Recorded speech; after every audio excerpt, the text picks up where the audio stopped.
Great stuff there, Laura. Can't wait for that one a little later, but right now at Reynolds Razorback Stadium in Fayetteville, we have SEC Network football presented by Allstate. It's the Arkansas Razorbacks on Senior Day, hosting the Hilltoppers of Western Kentucky out of Conference USA.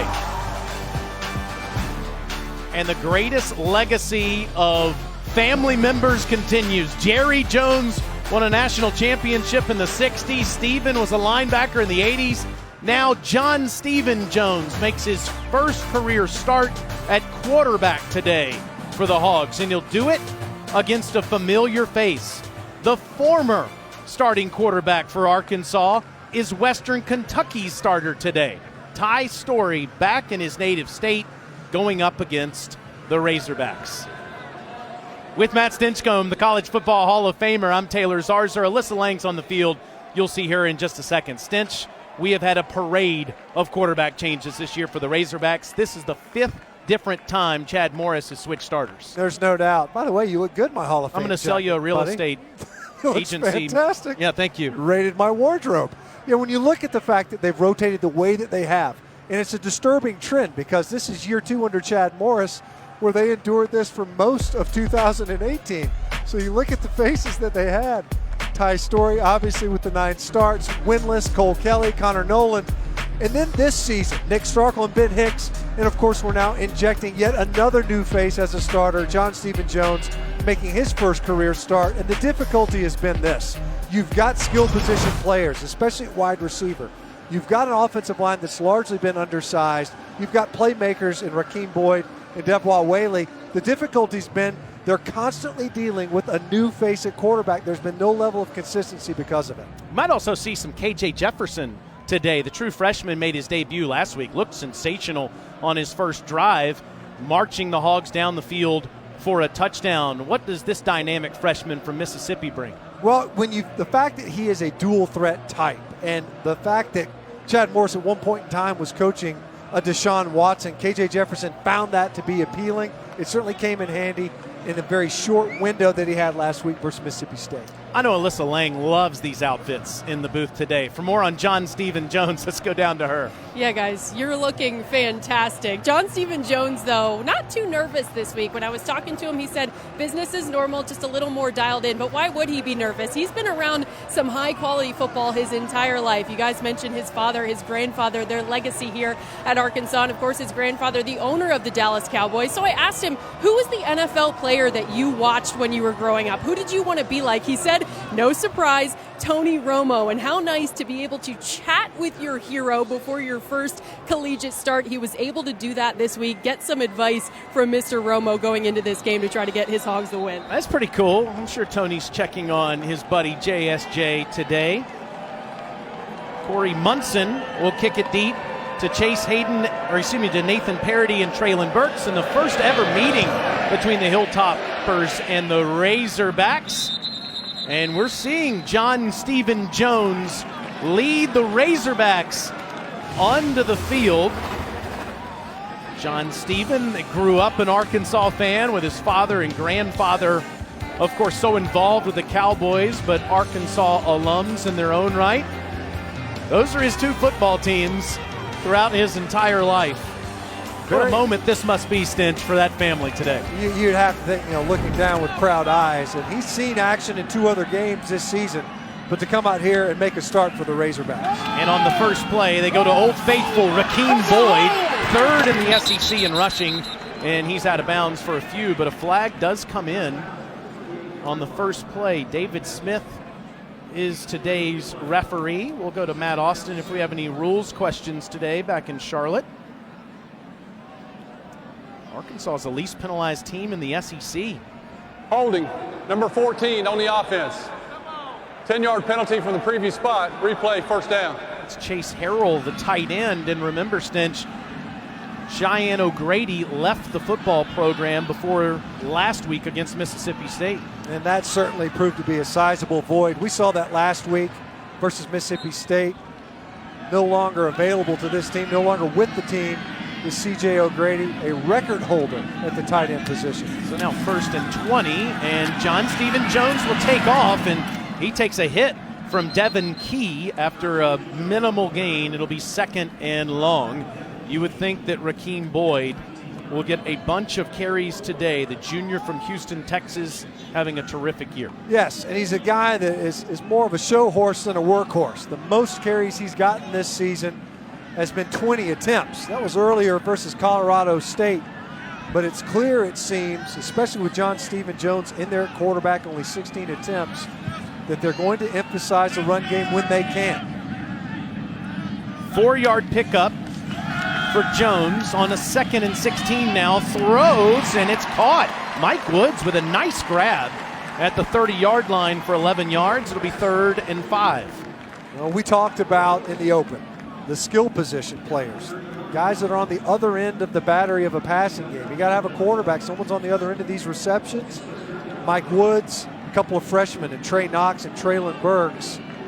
They are weapons in the passing attack. It'll be interesting to see as this game evolves how much of the passing game has to play a role in it. The negative yardage plays and the penalty early on, forcing the Razorbacks into their passing game. Arkansas 34% on this down this season. Plenty of time. Great protection for John Stephen. Throws into traffic, and that's picked off.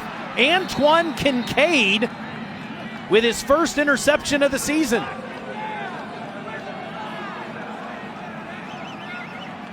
They were trying to get man coverage. They run a mesh route. You've got 2 shallow crosses, and Grayson Gunner fell down in the scramble drill. John Stephen Jones tried to extend the play. Grayson Gunner had slipped. And watch John Stephen Jones get clobbered as he delivers this football. It took 2 pretty big shots on this opening series. That one by Clay Davis.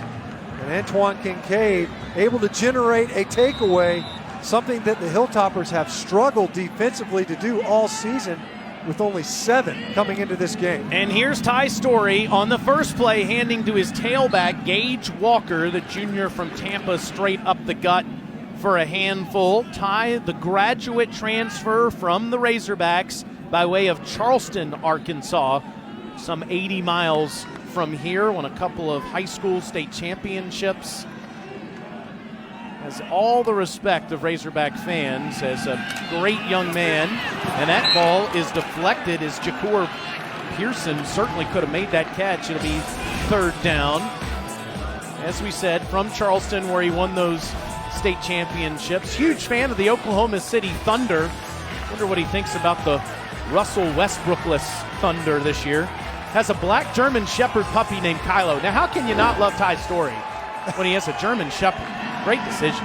3rd and 5. Now here's Stinch on the first drive. I'm a big fan of that mustache from that basketball shot. Very strong. You mentioned it, though. Pearson should have come up with a catch on 2nd down. On 3rd down, good coverage there underneath as Greg Brooks Jr. is there with Pearson. It's 4th down. You can see right now, Tyson Helton, he's going to go for it. Take advantage of the excellent field position that was generated off of this early turnover. If you're Arkansas, this is a great opportunity to try to erase what was yet another disastrous opening offensive possession. If your defense can turn away the Hilltoppers with no points. 6 of 14, as you see, on the season for Western Kentucky. Storey got it. Nice catch made. That's the 3rd straight time he goes to Pearson, and this one pays off for a first. And there was initial confusion between Greg Brooks and Cameron Curl in their coverage. And as you mentioned, sticking with Pearson, clearly a primary target in their game plan. Pearson has 52 catches. Lucky Jackson has 55. And look what he's done in the last 3 games. Just exploded. When you see the level of productivity, 30 receptions, that's more than any receiver on the Arkansas roster. Fresh set of downs from the Razorback 31, sticking with Pearson, 4th target to him, and he's down to the 26-yard line.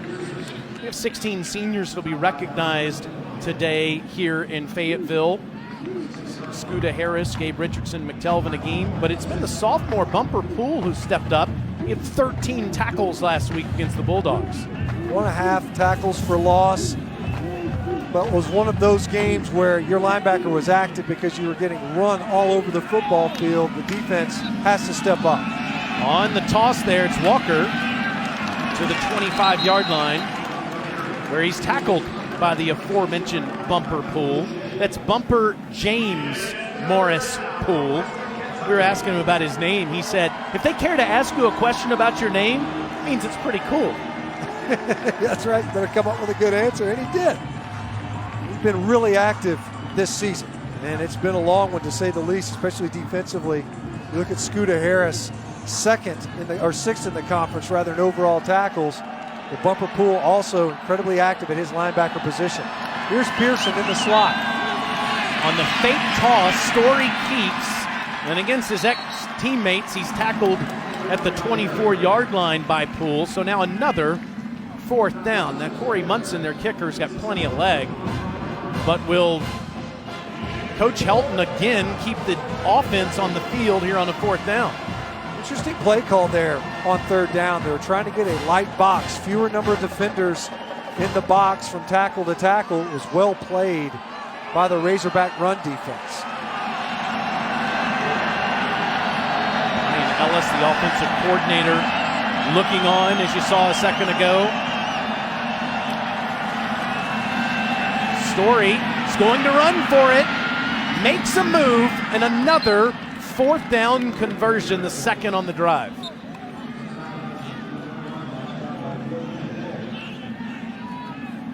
Western Kentucky out of Conference USA was undefeated in conference play before the last 2 games that they lost in the 4th quarter.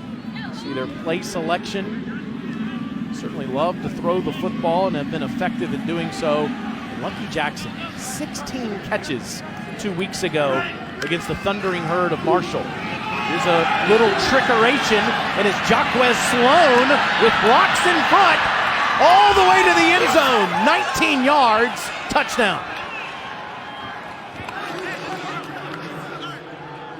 2 4th down conversions, and then a touchdown on a reverse. We'll keep in mind how the Hilltoppers got this field position in the first place, off of an interception on the opening offensive possession. And a fantastic job by Sloan. Nice blocking on the perimeter. Got him cleanly around to the line of scrimmage, a slower developing play, and was able to get outside of the containment and into the end zone. How about Tyson Helton with those 4th down calls, Stench, that pay off as Munson makes the extra point. Ty Storey's back in Fayetteville, tossing it to Jahcour Sloan, and the Hilltoppers are on top.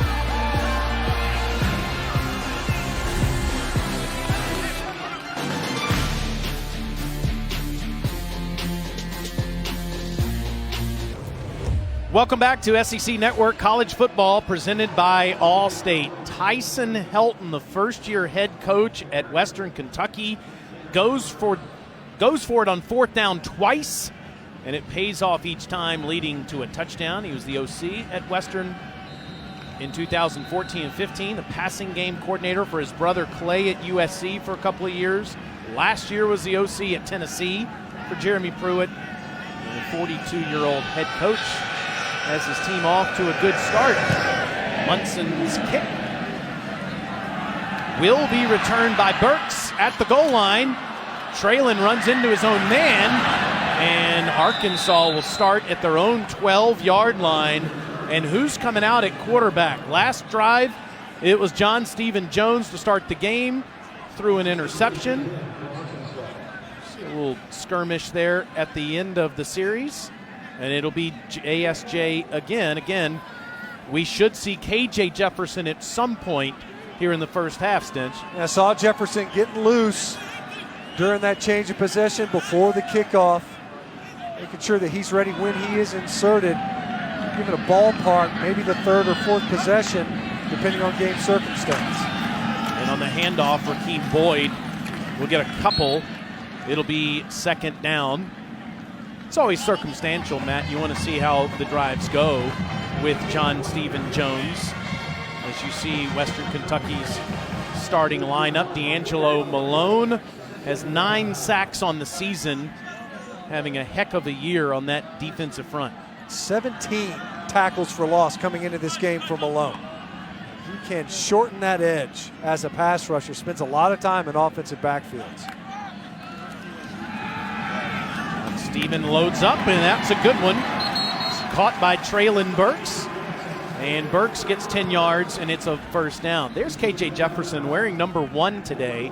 Was number 13 last week, but switched to his high school number he wore at North Panola High School in Mississippi. And it is, as I said, circumstantial stench depending on how John Steven moves the team on these first few drives, but we will see him.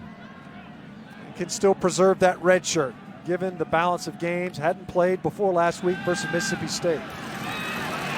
John Steven slinging it, and it's incomplete as he was looking for Burks with Takorian Darden in coverage.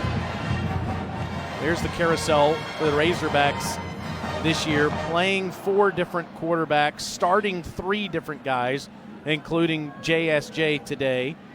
And again, 5 different starters week to week. Which was true of last season as well, even with Ty Storey going 9 starts. This is straight up the gut, and it's Boyd with a burst of speed. Outruns the defense. 76 yards.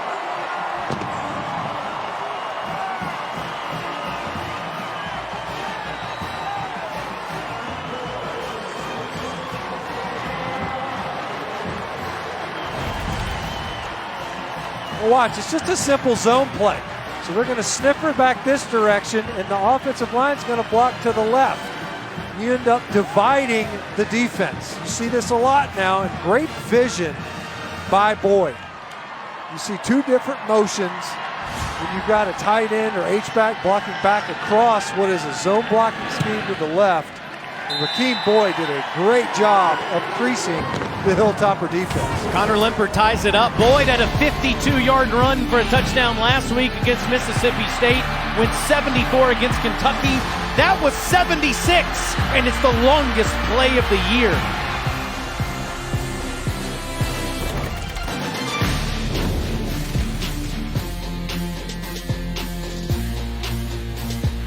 Prime time's available.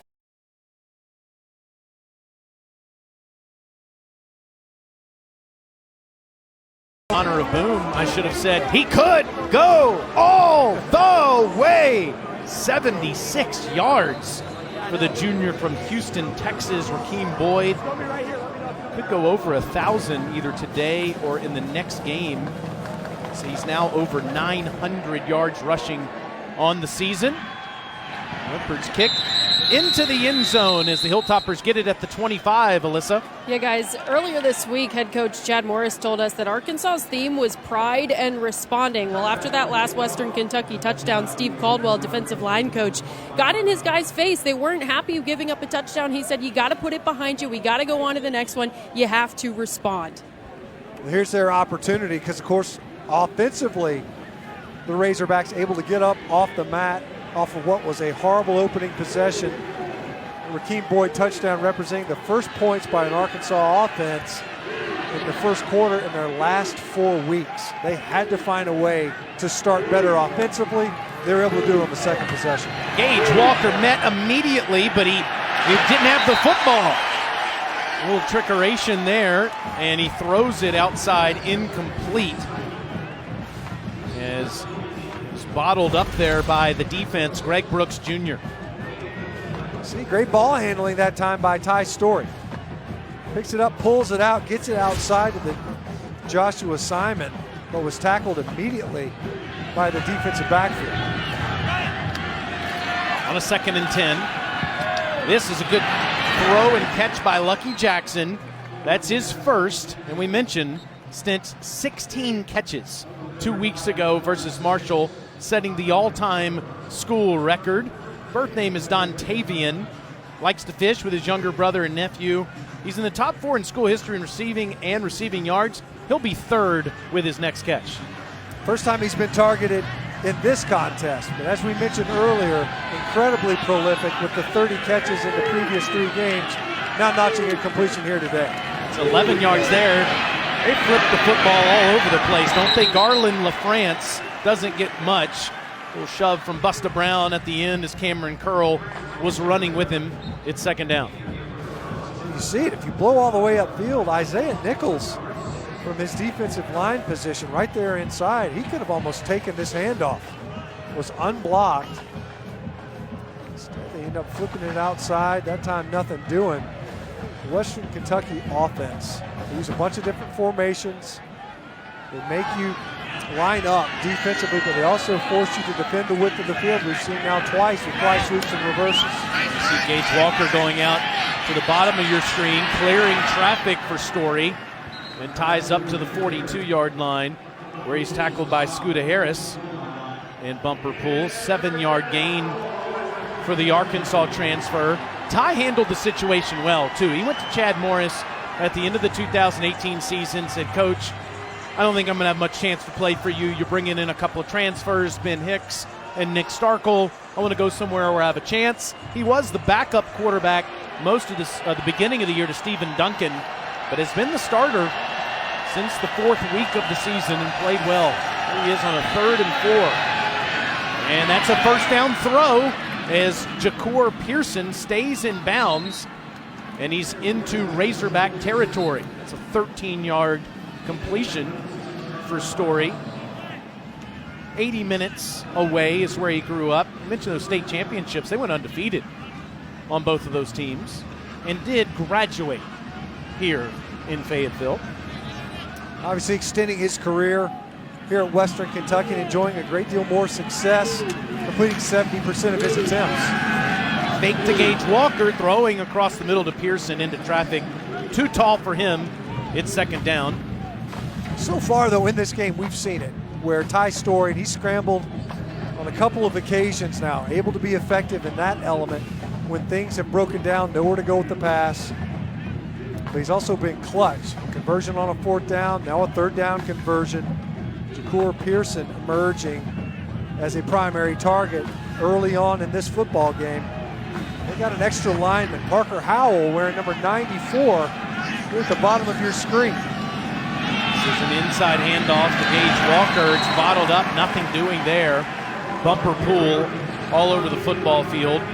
It's 3rd down. So we're seeing zone reads, misdirections, reverses, jet sweeps, tosses ahead. Has Arkansas seen anything like this all season in the SEC? Probably not this early in a game. You have to rewind it, perhaps versus Auburn, where they're pretty versatile as well. But already very active defensively. Bumper pool with his 4th stop on that previous play. Storey on 3rd and 10. Gets it again across the middle of the field, inside the 25. Joshua Simon, the tight end. That's 22 yards. This is not an easy throw by Ty Storey. This time having to extend the play. He rolls to his right and throws across his body.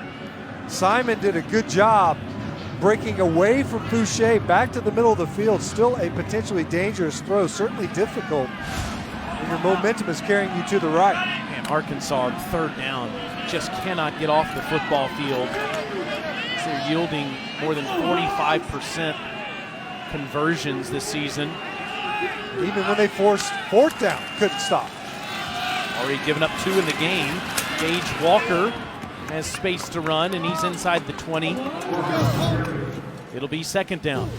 That's it, the difficulty of it. The first series, Razorback defense on a short field, a quick change off a turnover, you're forced 2 4th downs, and your opposition still converts. Now here, 2 big 3rd down conversions for the Hilltoppers, and now inside the Arkansas Razorback red zone, where they've already given up 24, now 25 touchdowns.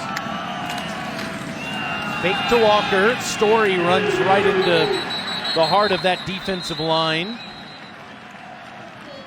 We were just mentioning the 3rd down defense, as Western Kentucky is 2 of 4 on 3rd down today, but has also converted a couple of 4th downs. Look at where they are in all of college football. That's last in the SEC, 112th out of 130 teams in the country. You just think it's, and already it continues that trend here today, 50% for the Hilltoppers. Keep in mind the other two ultimately resulted in fourth down conversions. Here's another one. Storey has time in a muddy pocket. Here's another conversion to Pearson. First and goal, Hilltoppers. How does he get it out right here? Because Arkansas constricts the pocket all the way around Ty Storey. Stands tall, keeps his vision downfield, and somehow finds Jahcour Pearson once again. Just flips it out there. He gets lost in the coverage. Joe Fouché once again in coverage, but only after the Hilltoppers able to convert. Makes the toss ahead. And look at him run in traffic. Ty Storey, touchdown.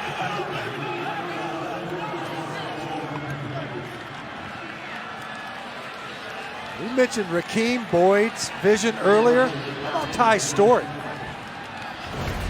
It looked like he was trying to bounce this run outside initially. See it, a counter motion. You got a wrapper, and he says, forget it, I'm going to stick my foot in the ground. There's Bumper Pool, my old teammate, waiting on me on the edge. And Ty Storey says, I'm going to get downhill, and does. And the Hilltoppers, once again, able to get back in the end zone. 12-play drive. Ty Storey was 6 for 7 on the 53 yards as a passer. Unbelievable. He went 0-9 as the starting quarterback last year for Arkansas. He's beating his old team today.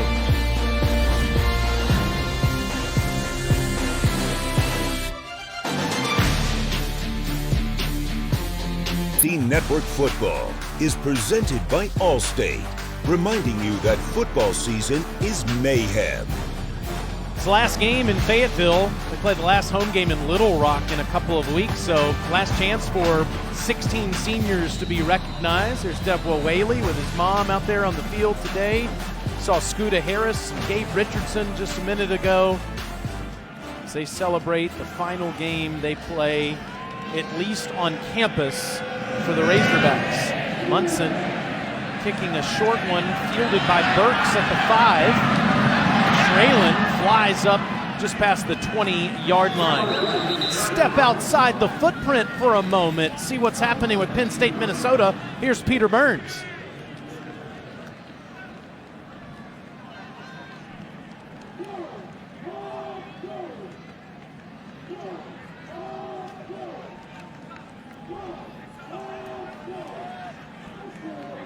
Oh, I love it. PB's bringing out the nicknames very early. First and 10. Devwa Whaley, the senior, has this drive after Boyd's big touchdown run. It's a minimal gain. So PJ Fleck has his team undefeated, but 17th. You a little surprised to see that the other night? I thought we might see him at 11 or 12, 17 for an undefeated Power 5 team. Not a lot of respect for the Minnesota body of work so far, but PJ Fleck already able to benefit from the opening down there at FSU, right? Just got an extension to his contract, like what he's doing with that Gopher football program. LSU, Alabama, and unbeaten's coming up at 3:30 as JSJ fakes the handoff to Whaley and carries for 1. It'll be 3rd and long for John Stephen Jones, a redshirt freshman from Highland Park High School in Dallas, where he led that team to a state championship. Chad Morris's son is now the quarterback of that team. Right now, Arkansas without Treylon Burks, who after that kick return was assisted off the field and is now being evaluated in the 10th.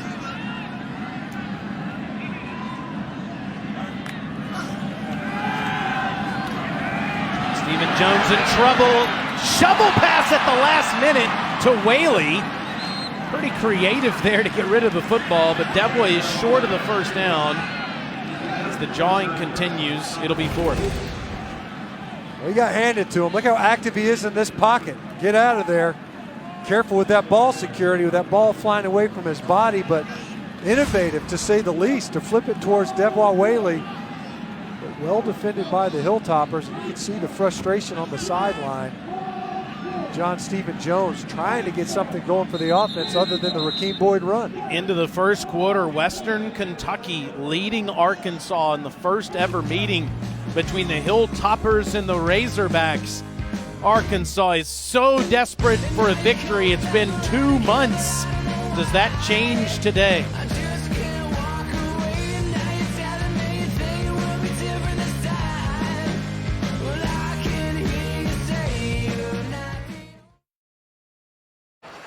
Treylon Burks a bit banged up after that kick return, hopping on the bike, trying to get loose and back into this football game. Meanwhile, his Razorbacks will punt it away to start the second quarter.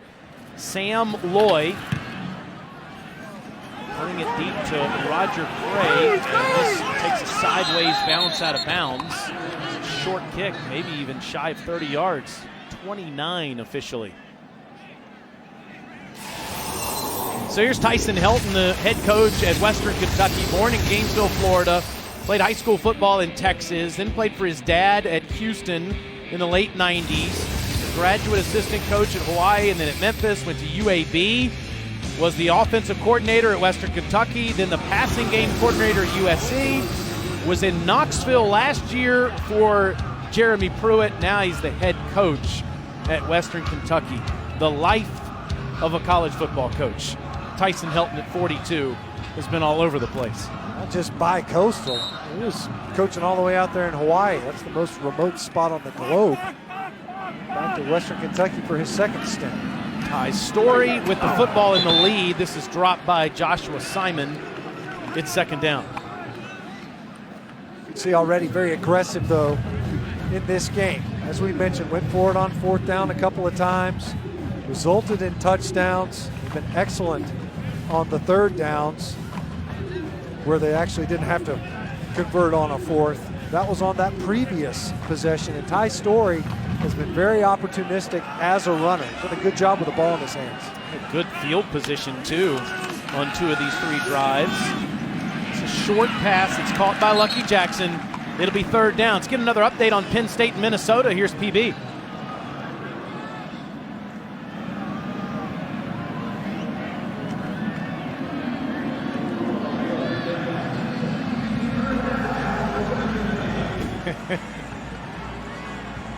I like to change the game, PB. I'm sure this is going to have a huge impact on all of America. In all seriousness, Penn State, Minnesota, 14-14 that early? Big Ten speed, Stinch. How about that? Even with the hoodie, there's a wind drag involved. 6, and it's another third down conversion. It's their 4th straight as Pearson makes another catch. Well, it's been Pearson. It's the Pearson-Storey connection in this game, and it started early. Wasn't necessarily successful. First couple of targets, incomplete passes. Pearson ended up emerging even on that opening possession, and since has been a go-to target in this game, and especially on third downs. And as you mentioned, yet another conversion versus this beleaguered third down defense of the Razorbacks. First and 10, Pearson again. Storey is looking for him on almost a play-by-play basis, and Curl and Poole wrap him up. That's already the 8th target for Pearson in the game. Well, we talked about it, that the Hilltoppers like to throw it far more than they do run it. And coming into this game, though, it was Lucky Jackson that had been the most prolific pass catcher. And here in this one, it's Jahcour Pearson that's really emerged as the primary portion of this passing attack. We might need to keep Peter Burns' mic hot throughout this game for all the updates we're going to get on other games, as that one's deflected at the line by Bumper Poole. What's happening in Gainesville, Peter?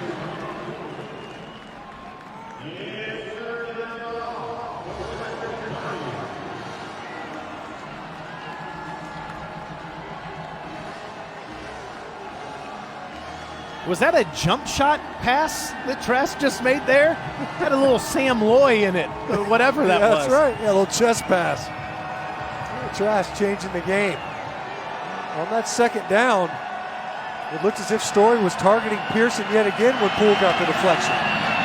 Gaej Walker on 3rd and 11, and he is tackled 2 yards shy of the first down marker, just inside of the 40, as Joe Fouché prevents him from getting the first. But we know Tyson Helton's already gone for it twice. Part of it's a function, I think, of that play call. It's almost like he'd already decided, look, you're on the plus side of the field, the way his defense is played. Outside of the run versus Rakeem Boyd, you take a chance. They didn't flinch. There was no hesitancy. No one even looked to the sideline when they came up just short on that Walker carry. They knew they were going for it on 4th down. Storey, first down. 3 for 3 on 4th down in the first half. Not a dissimilar run to the one Storey scored on earlier. You got a puller in front of you. At the time, Jordan Meredith had blockers in front, Stephen Wachowski. And Ty Storey, we already touched on it, not only when he's had called runs, but as a scrambler, has been effective as a runner. Now 1st and 10, Storey buys some time and throws it to the sideline. Cinch, it's interesting to watch a Conference USA team run it right at you like Ty Storey just did.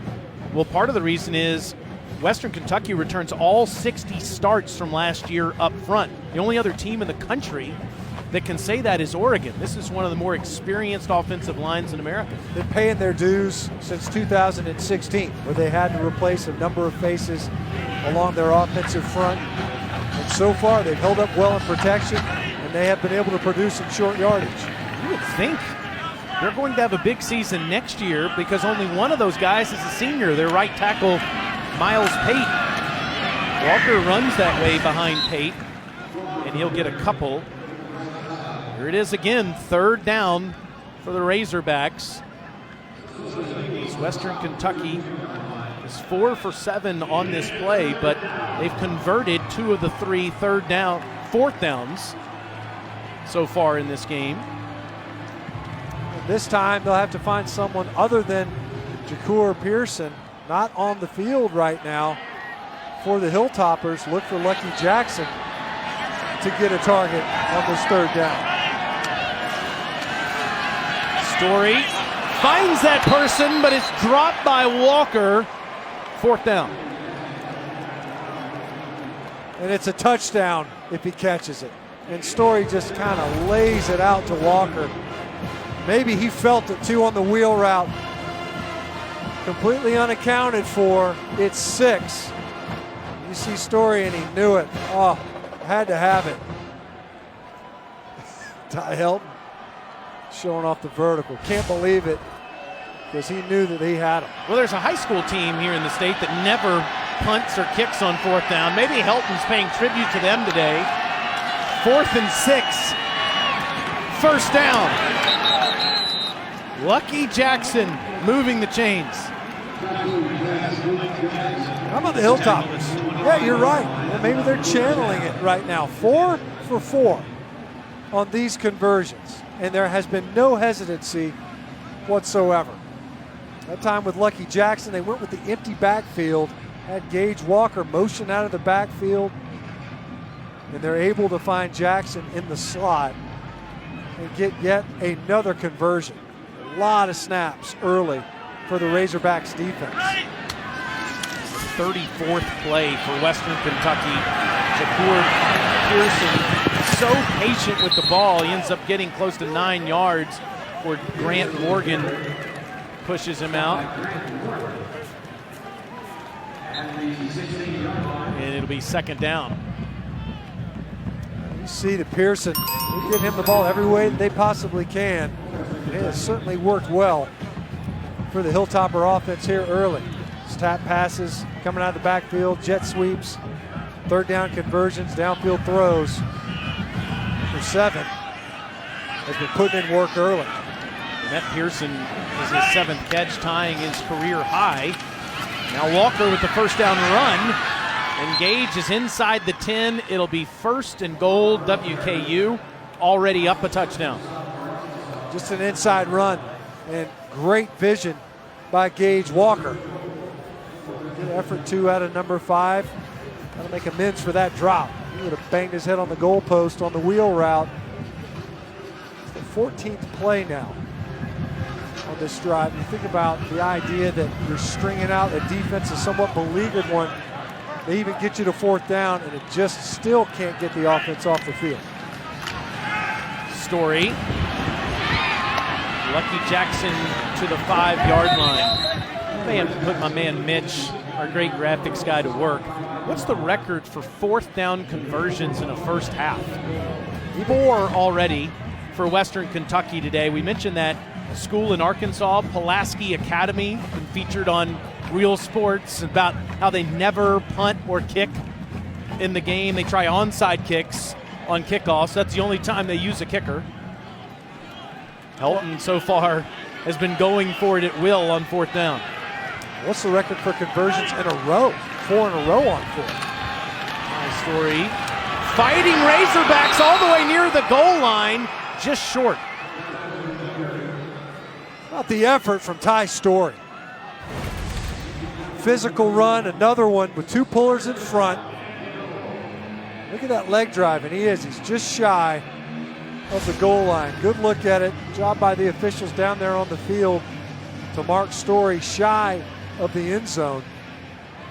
But Ty Storey did a great job churning those legs. He's going to churn him again on the 16th play of the drive. No signal yet. Trying to find the football, and they say he's in. Another touchdown for Storey.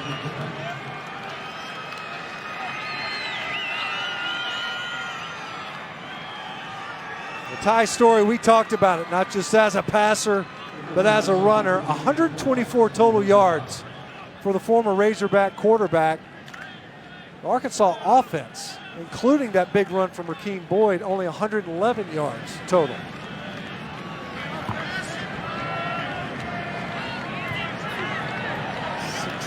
Play drive, culminating with a Corey Munson extra point. Western Kentucky already has run 38 plays. They've converted 4 4th downs, and Arkansas's former quarterback Ty Storey has 2 touchdowns, and his Hilltoppers are up 14.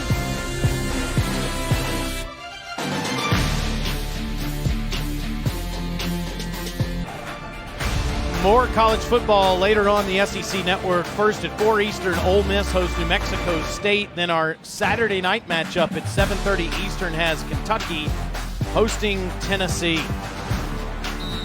Here, Western Kentucky, led by former Arkansas quarterback Ty Storey, lead the Razorbacks 21-7. Corey Munson will kick it deep to Nathan Parody and TJ Hammonds.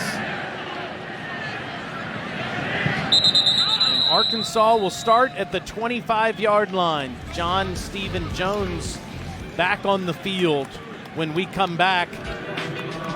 Ty Storey's been on the field a bunch against his former school today.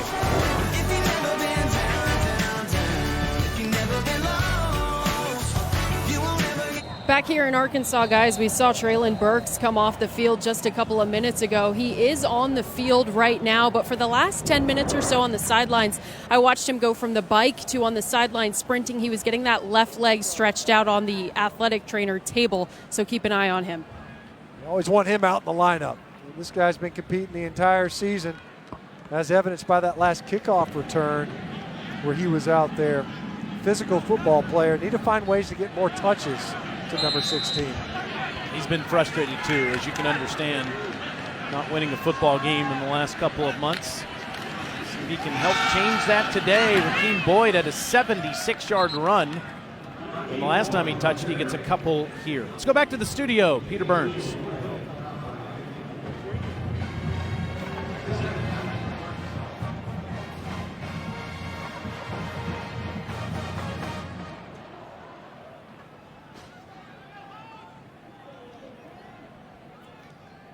We've been thinking it, Peter. This now is Arkansas's 4th drive, and Chad Morris did say that he would get some action today, but John Stephen Jones starting for the Razorbacks, first career start.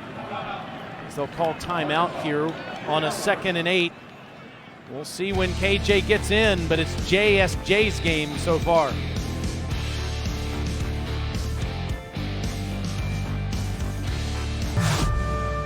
A look at some of the brave men and women from around the world sporting their school colors. As this is the week we honor all of America's heroes who have served and are currently serving in our nation's armed forces. We thank you for your service, and we should do that every single day. Of course, Veterans Day is on Monday. Western Kentucky fans and Arkansas fans stationed all over this world, allowing us to live in this great country and watch some college football. John Stephen Jones will sling it, and it's incomplete. Treylon Burks tried his best to make another acrobatic catch, just like last week, but couldn't get it over Roger Cray's body. Second down. Ball hung just a little bit and allowed Cray to close the gap that Burks had created. You see Burks there trying to turn around and make the play, and Cray did a good job getting his hands between the receivers to disrupt that reception. Would have been a much needed explosive play in the passing game. Interesting coming out of that timeout, because previously Treylon Burks was lined up in the offensive backfield. There was confusion. They came back with that shot downfield.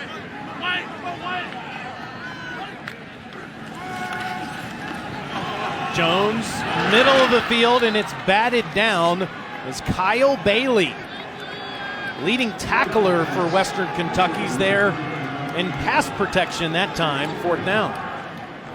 Bailey matched up with Boyd out of the backfield, and Bailey doesn't even get his head around, really doesn't have to. He just senses the throw. A heady play by 36. The ball a little bit behind. You see Boyd spinning around to try to make the play. 2 straight 3-and-outs for the Razorbacks. And another Sam Loy punt, and this one off the side of his foot again, but does take a Razorbacks bounce. And it'll be down at the 27-yard line. It's a 46-yard punt. Another frustrating day for the Hogs. John Stephen Jones, third different starting quarterback, but unfortunately so far, the same result.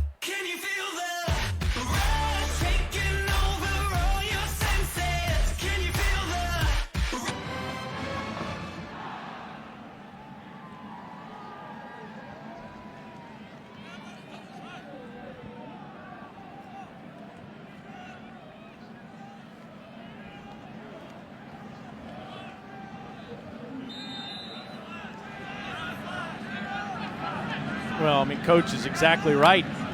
These long 12 and 16 play drives. Gaej Walker gets past the 30 up to the 31-yard line. Hilltoppers are perfect on fourth down so far.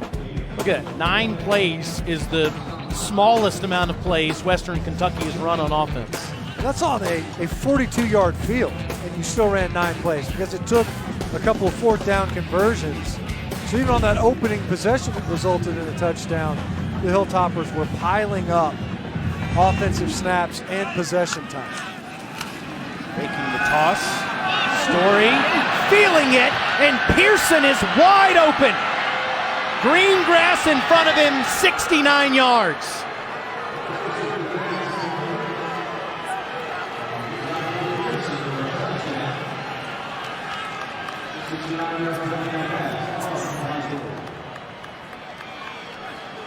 I think Jahcour Pearson woke up feeling dangerous today. There he is right there in the slot. And he's been a busy man. I don't know what we're looking at if we're Greg Brooks. Clearly confused as to what his assignment was. Jahcour Pearson just runs right by number 9 and ends up in the end zone. Ty Storey was a guy that fought like crazy to see the field the last couple of years. This field here in Fayetteville, never won a game for Arkansas as a starter. He is feeling it with the visiting team today, up 3 touchdowns.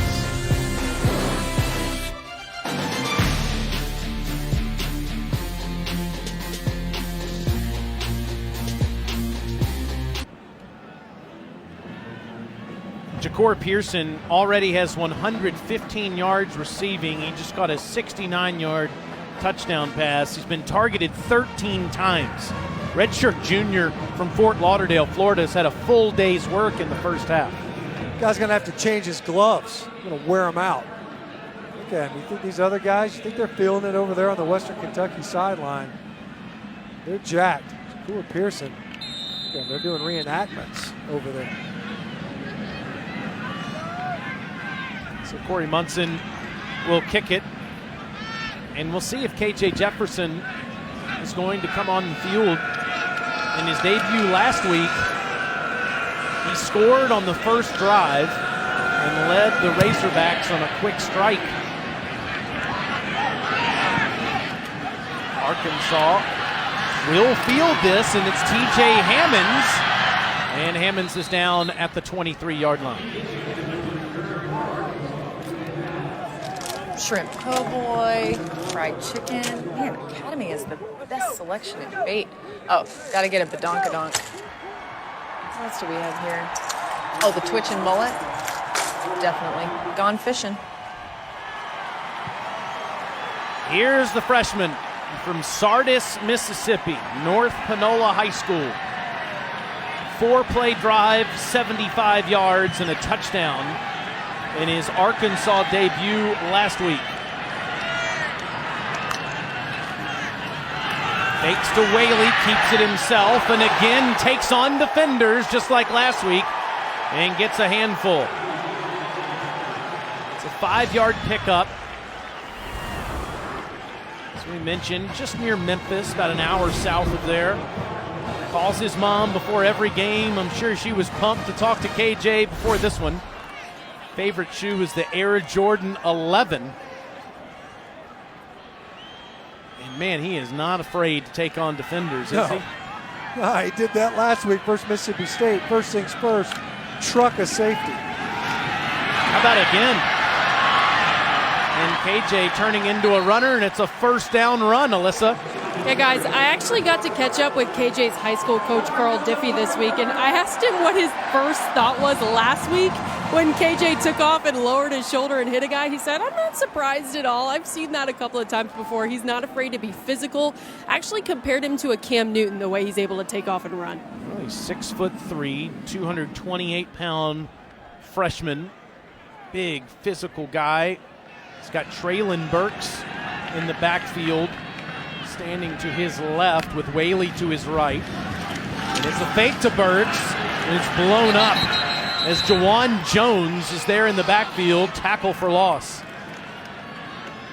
Jones was upfield so quickly. He charged the mesh, that mesh point, where KJ Jefferson's trying to read an unblocked defender, and Jones made it very muddy. He was there right as that decision was being made. 34 doing a good job of getting upfield, making it difficult for Jefferson here on his third snap of the game. KJ is 1 for 2 passing on the season. Had the big throw to Burks last week. Loads up here, and it's incomplete as it went off of Mike Woods. Third down. Had Burks underneath as well. Burks just kind of posted up, could have unloaded it, instead waited for Woods. That's twice now, though, that we've seen a targeted Arkansas Razorback receiver, Grayson Gunner, on the opening possession, slipping down, resulted in an interception. That time Woods lost his footing and caused that deflection off of his hands.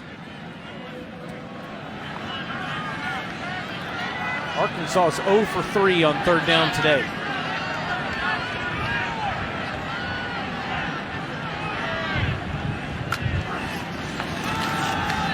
Jefferson, here comes the blitz, and it's incomplete.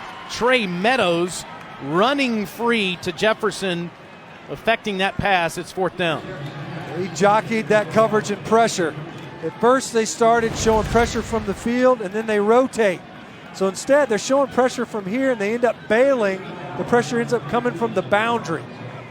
And you'll see here the corner on a corner blitz from the boundary side. KJ Jefferson could not set his feet and deliver a clean pass. This is Reed Bauer as he will punt instead of Sam Roy. Get away from this one, and Arkansas will down it near the 31-yard line. A little scrap between the Hilltoppers and the Razorbacks out there on the field, and you can understand, Stench, why everyone in this state is frustrated at the moment. Well, you could see it. You know, it was a tough start to this football game. You got John Stephen Jones making his first career start, results in a turnover. They've seen that movie before. It did not end well. Other than the Rakeem Boyd run, the 76-yarder, there's very little to point to other than a couple of nice runs by KJ Jefferson defensively for the Razorbacks. They've been hapless. I mean, big plays, can't get off the field, literally third downs or fourth downs. They have to find a way to get a stop. They're forcing thirds. They can't stop fourths. And that's really the big problem. Everybody talks about the quarterback spot and the transition there. Defense has to get off the field. How do they do that, Stench? Well, one would be cover the guy who's running free right in front of you. Don't have your eyes in the backfield, which is what happened on the touchdown throw to Pearson. You've got coverage defenders with eyes in their backfield. It's an eye discipline issue. But the other piece of it too is if you're in a 4th and short on some of these 4th downs, you see in coverage, look, Ty Storey has completed 70% of his passes, but it's not like he's changing the game. The accuracy is okay. It's not great. Storey looking around and throws, and it's incomplete as Jahcour Pearson can't make the grab. Let's see who's winning with style today. Brought to you by Belk. The conversions on 3rd and 4th down have been the difference in the game. There's no doubt.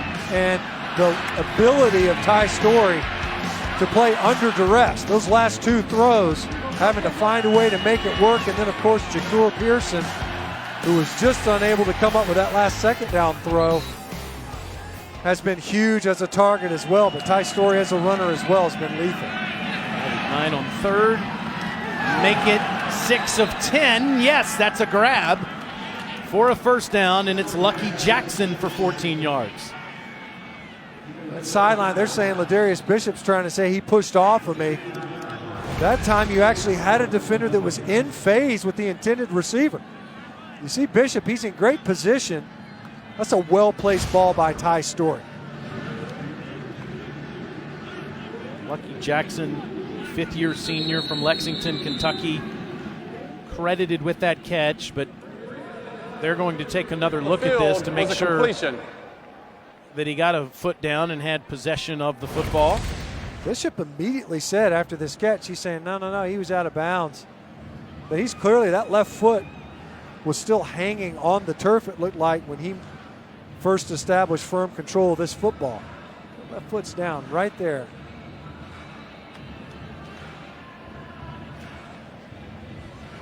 Tough to tell from that back angle. See from this one, when does he establish firm control of this football?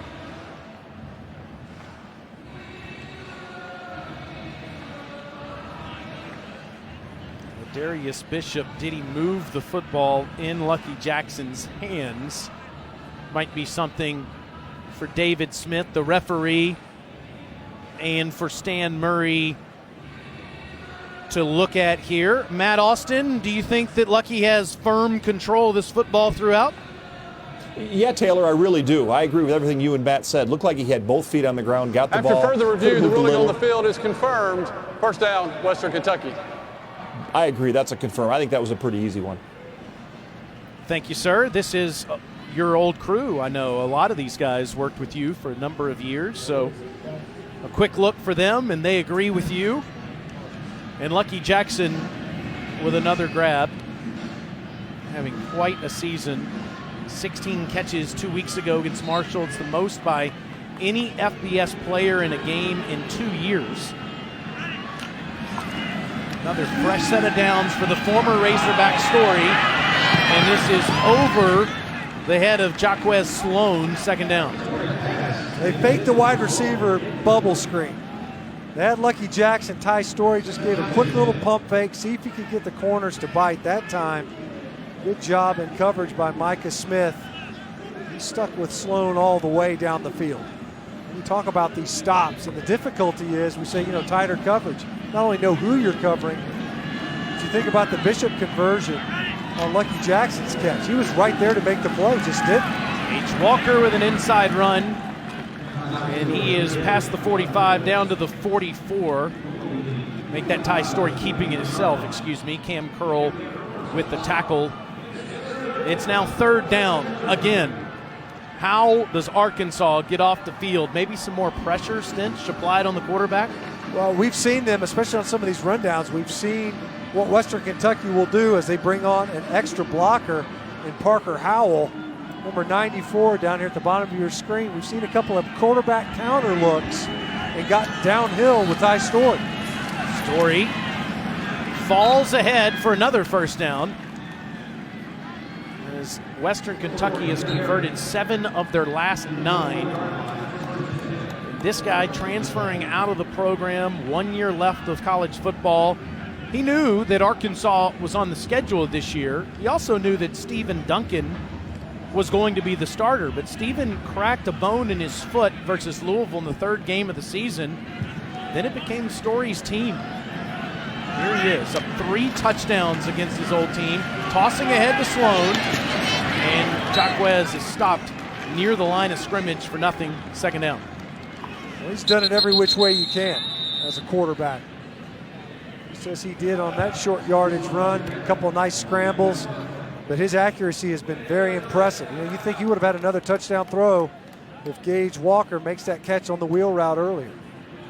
Timeout, Western Kentucky. Wednesday at 6 p.m. Eastern, an hour earlier than usual. Marty and McGee talk about Southern culture and football like nobody else can. Marty and McGee right here on the SEC Network and also on the ESPN app. Tyson Helton in his first season, he lost to Central Arkansas in his debut as a head coach, as his team gave up 3 touchdowns in the last quarter of the game. Then they were 4-0 in Conference USA before losses in their last 2 games. You see their record against the Southeastern Conference. Back in 2015, Jeff Brom and Western Kentucky knocked off the Vanderbilt Commodores. The way his team has been executing, establishing and sustaining these drives. Storey on 2nd and 10 to the sideline. It's caught by Walker, but nice defense from Ladarius Bishop. It's 3rd down.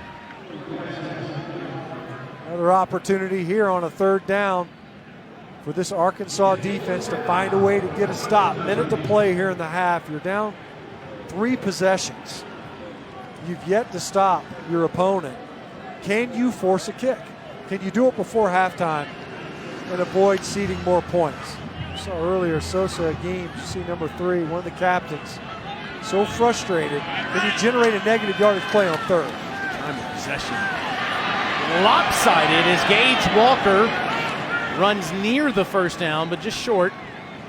He's now at the 31-yard line, and Western Kentucky will burn another timeout. You know, last week Mississippi State possessed the ball more than twice of the time that Arkansas had it. It's the same story this week. You see Tyson Helton over there. He said, look, man, just stick your foot in the ground. You got 1 more yard to get. How about my man Mitch Hummer and everybody in the truck finding that stat for us? That's the most in college football in a first half this year. There's a very real chance they're going to extend it here, because before they called timeout, really, they looked like they were set, locked and loaded to go for it yet again. Parker Howell, we mentioned a couple of different times, a converted guard wearing an eligible number 94, as an extra blocker. He was already heading out onto the football field. I don't think there's any consideration about here. You go for it once again.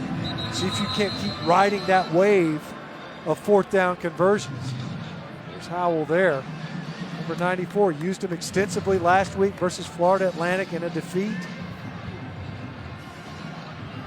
See where 94 ends up in the formation. He's going to be on the far right side of that offensive line right here. They ran a power look last time. They're doing it again. Easy first down, too.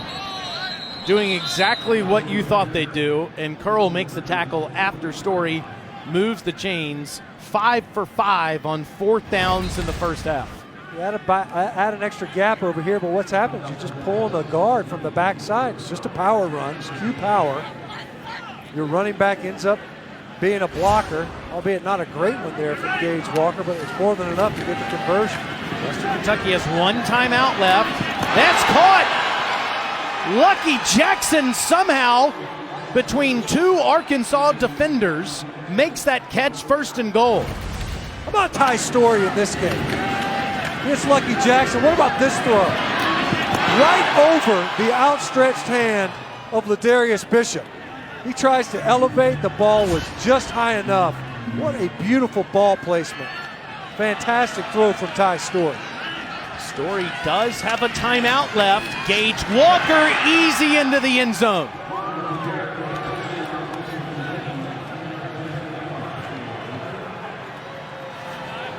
Five drives, 5 touchdowns for Western Kentucky. And how many 4th down conversions? 5.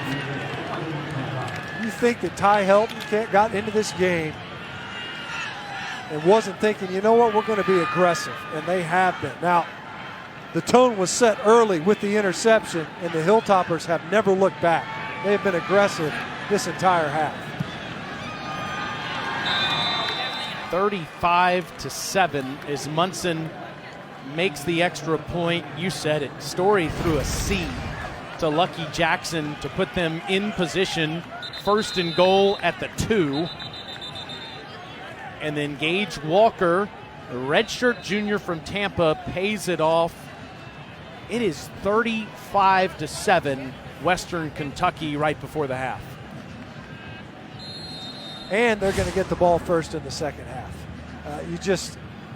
And the message at halftime is what if you're Arkansas? Because offensively, you've seen 2 quarterbacks, and the only one that's been effective at all has been the one that you had on your roster a season ago. And Ty Storey is having a career day. Off a conversion on a quarterback power, and you come right back, stand up, and throw a perfect ball downfield to Lucky Jackson to set up a 2-yard touchdown.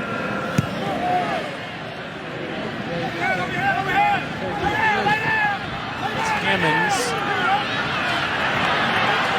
tackled inside the 15-yard line by the kicker. That is Corey Munson coming down the field to make that stop. That's a true freshman as well. He looked like somebody hit the C button.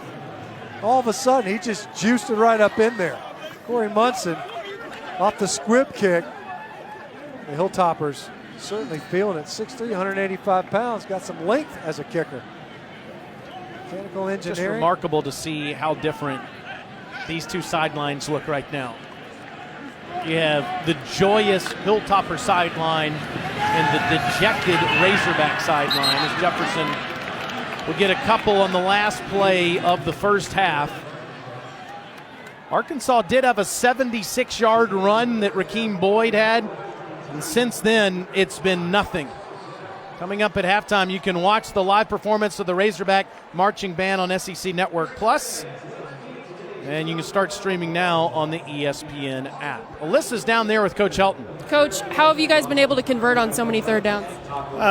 We just good game planning. Our guys have done a great job of executing. Anytime you're playing in an SEC and away opponent, you're going to have to go for it on 3rd, 4th downs. That's the name of the game. You got to be able to execute on 3rd and 4th down. We've been able to do it in the first half. Now we got to do it in the second half. How would you evaluate the way Ty Storey's been able to play so far? He's done a great job in the first half. He's going to need it again in the second half, but really has good command of the offense right now. Thank you, Coach. Total domination, 51 plays to 19. Time of possession battle is 2-1, and Razorbacks fans have had enough. It's 35-7 Western Kentucky. Peter Burns, Chris Doring, and Gene Chizik take it away.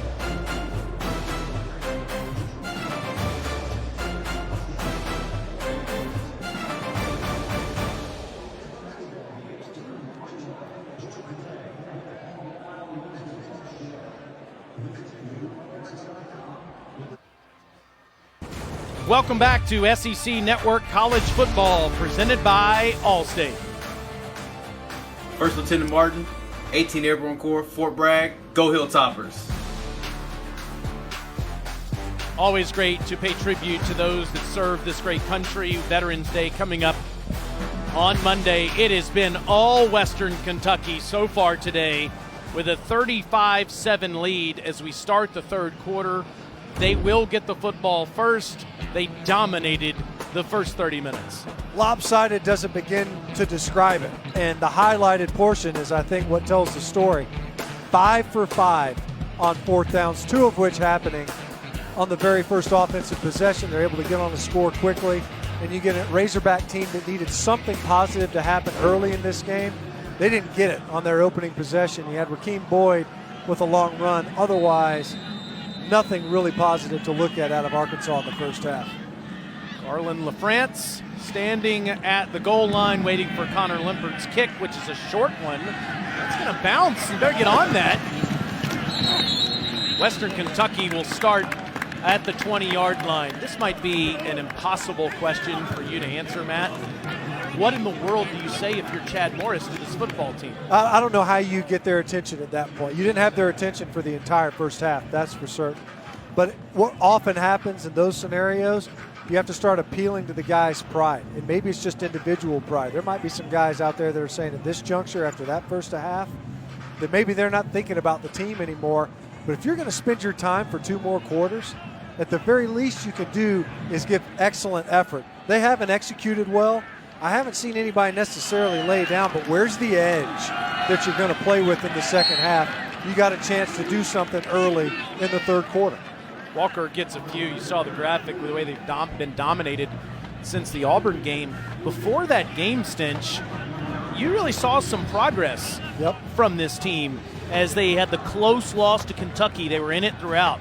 Many would say they should have beaten Texas A&M, but since that Auburn game, it's been a different story. Jahcour Pearson, who was targeted 13 times in the first half with another catch there. It'll be third down, and this has been the story of the football game. Conversions for the Hilltoppers on this play and then on fourth down. Yeah, I mean, it's almost 4-down territory all over the field, although I will say the Hilltoppers enjoyed plus side of the 50 field position. So they're able to be more aggressive on fourth down. They were able to convert thirds when they were on their side of the football field. Shovel pass ahead, and it's blown up. Pearson is tackled by Micah Smith. The nickelback coming up to make the play, and Western Kentucky will have to punt.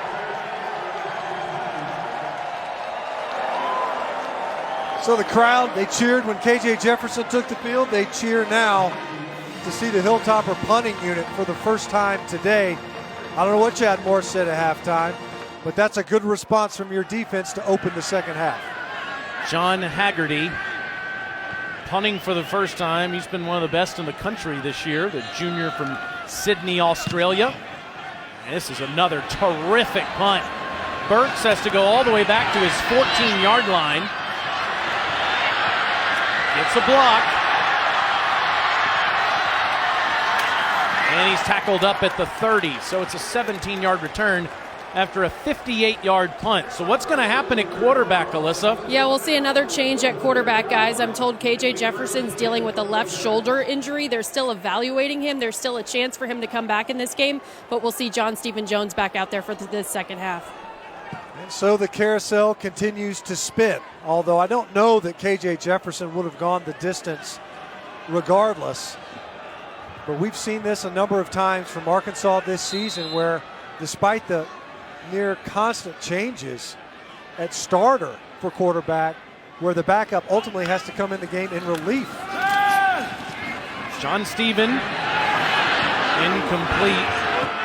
Miscommunication with Mike Woods. It's second down for the third generation Arkansas Razorback. Been a fan since birth with his granddad, Jerry, the owner of the Cowboys, winning a national championship here. His dad, Stephen, there you see on the left with him as JFJ was growing up.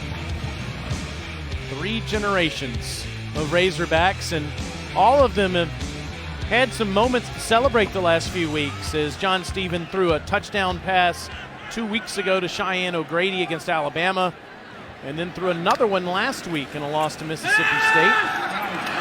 In trouble spinning out, throwing on the run, but at the feet of Grayson Gunner.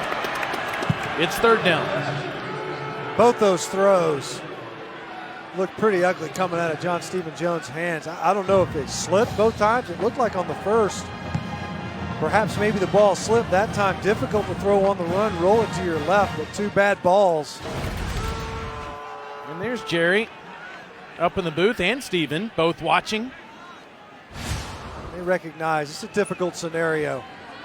John Stephen Jones starting the game, came out after an opening series interception, had a couple more looks at it before KJ Jefferson came in, and an injury to him forcing Stephen Jones back into the lineup. Looking for something. There's just nothing open. He throws it to the middle of the field at the last moment as D'Angelo Malone was all over him. 4th down. And he takes a shot at the end of that throw. Looks a little bit rattled coming up from it.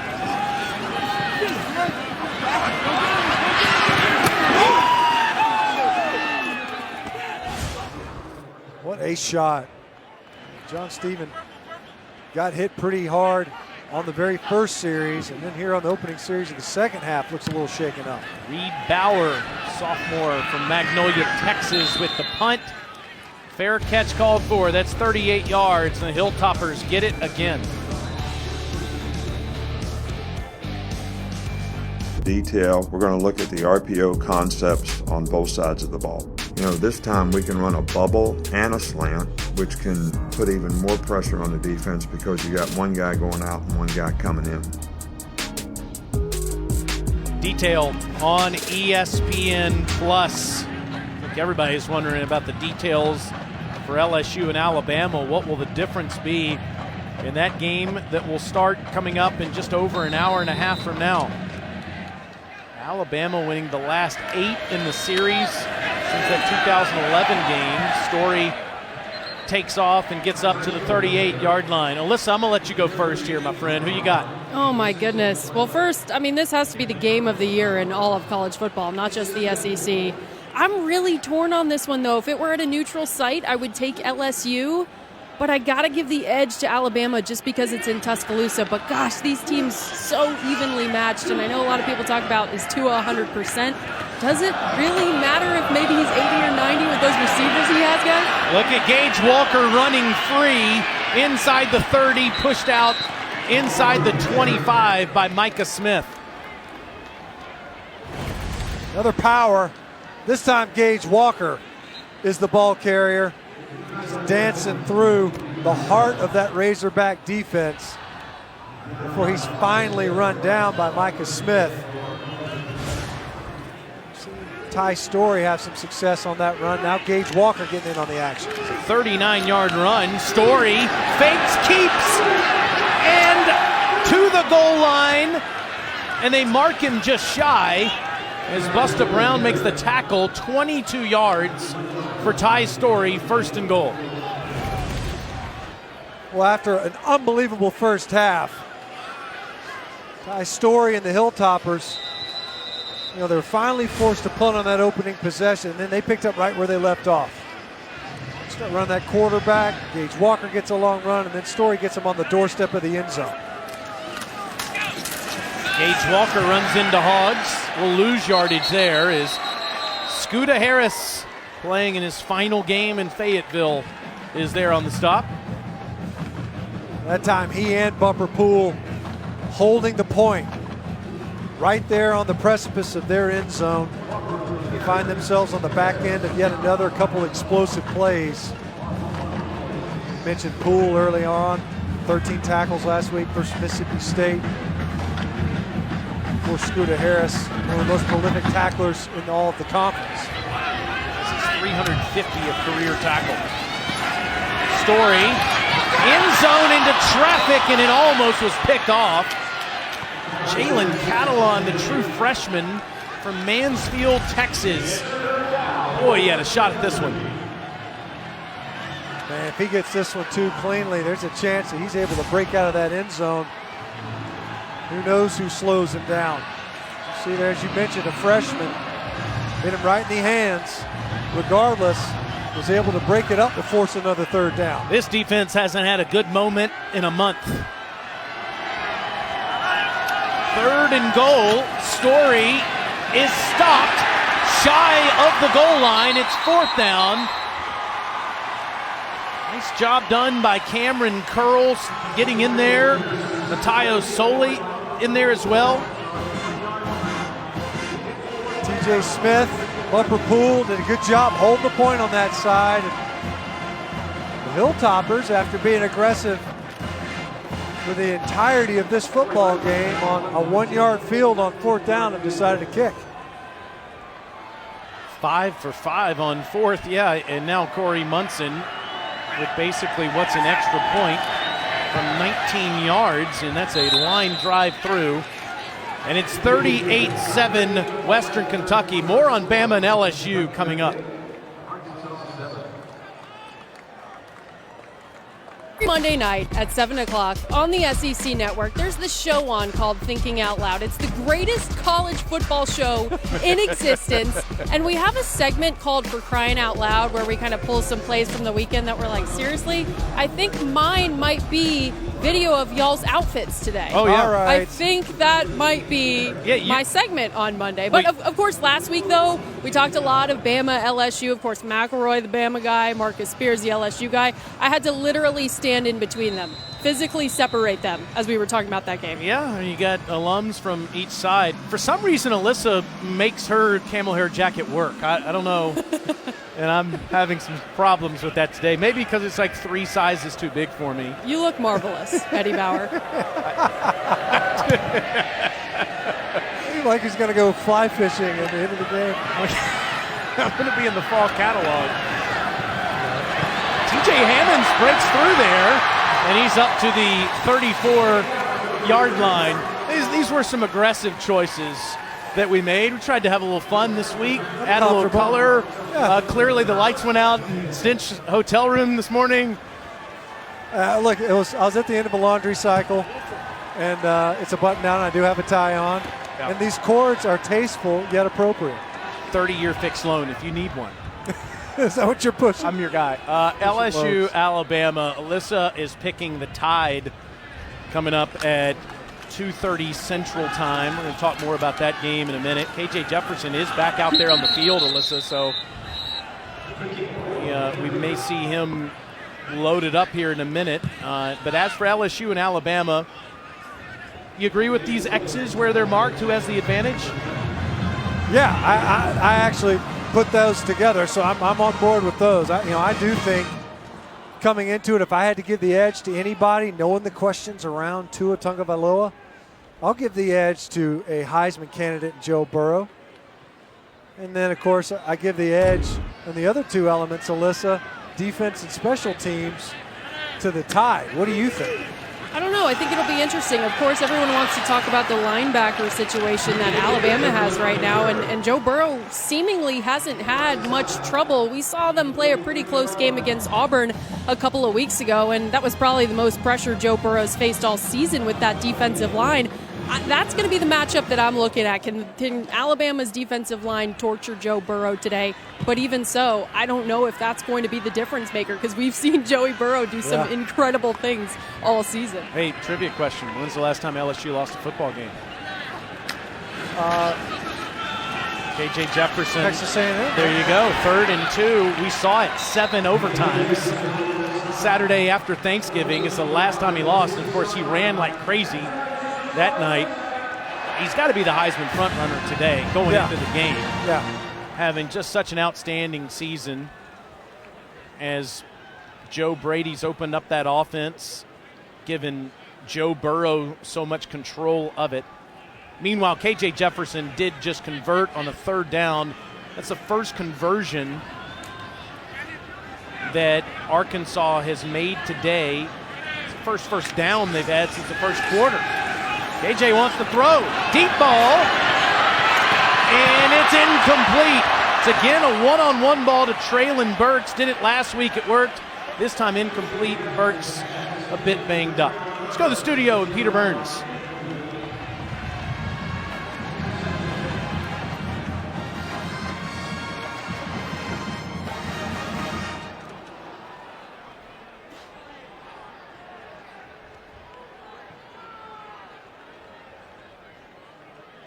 Whoa. Wow, Gators all over the doors. Good bounce back there after losing to the Dogs last week. PB's picking the LSU Tigers to beat Alabama coming up in just a little bit. That's surprising. Rakeem Boyd following Tyson Morris. A helmet comes off. I thought it might be a football for a second. That's a helmet flying off for a defensive player. Shiny football with those chromed out helmets. D'Angelo Malone. There are the standings. Georgia's got to lose twice. Mizzou coming up later today for the Dogs. Would have to lose that football game and have another loss, maybe to Auburn, I guess, in order for Florida. And A&M on that schedule Yeah, still. There's a lot of wood to chop for Georgia still. That's a good point. Damon Athens. Certainly coming into the season, one of the more intriguing games. Of course, A&M wasn't as competitive as we all anticipated. It's another 3rd and 4 here for KJ Jefferson. Taking the snap, and it's a first down, and Jefferson runs inside the 35 down to the 31-yard line. It's a 17-yard gain for the true freshman.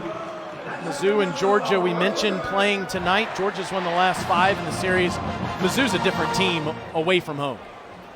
There's no doubt. And we saw them at home versus Troy earlier in the season, and that offense was prone to stagnating. And that was when Kelly Bryant was healthy, Alyssa. Now he's got this hamstring issue. It's interesting to see how that Missouri offense looks versus the Georgia defense, the way they're playing. Boyd down to the 26-yard line. Yeah, guys, this is just a completely different Missouri team from even one we saw weeks ago take on a Troy team and get a gritty win over them. But I don't think Georgia has any problem taking care of Mizzou tonight. I will say, though, I think it just goes to show how incredibly great and passionate SEC football fans are, that the Tennessee fan base worked out a way that Tennessee might be able to make it to the SEC championship, which would include Georgia and Florida both losing out, which I don't think will happen, but still, props to Tennessee. Yeah, the Doors aren't doing their part right now, down 28-0 in the swamp, so not looking good for the Vols' chances of getting to Atlanta, but I like their chances in Lexington tonight, and they have owned that series too. We saw it last year. They blew out Kentucky, and Kentucky ended up winning 10 games. You saw that, and to me, that was the bright spot, right, between that one and the Tennessee victory over Auburn, where you're going, wow, 2 of these wins or games are not like the others, and the Vols have done a fantastic job. You know, we've talked about quarterback carousels, as KJ Jefferson's engineering this drive nicely for the Razorbacks, is that, you know, with Brian Maurer, JT Shrout, Jarrett Garantano, sometimes Jawan Jennings, a wide receiver for the Vols, they're finding ways to have success offensively. Delay of game on the offense. Number 1, 5-yard penalty. Still first down. KJ Jefferson has looked good on this drive with his legs. Tried to throw the one-on-one deep ball to Burks that went incomplete. But at this point, this guy probably gives you the best chance to be successful on offense, especially with his athleticism. Well, and you have to wonder, too, you know, if he's banged up, as you see that brace on his left arm, you know, Nick Starkel, Ben Hicks, guys that were capable of starting for you, we're told are available. We haven't seen them even hint at going into this football game. We've seen John Stephen Jones get knocked around, KJ Jefferson banged up. Jefferson again taking a shot to the end zone. It's caught! Treylon Burks, touchdown.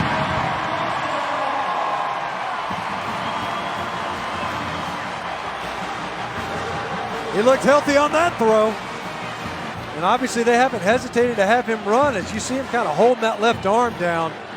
Number 1 is not 100% by any stretch. Replay, first down. And it doesn't count. A holding penalty goes against the Razorbacks, negating that touchdown. KJ Jefferson goes and pats all those offensive linemen, says, we'll be okay.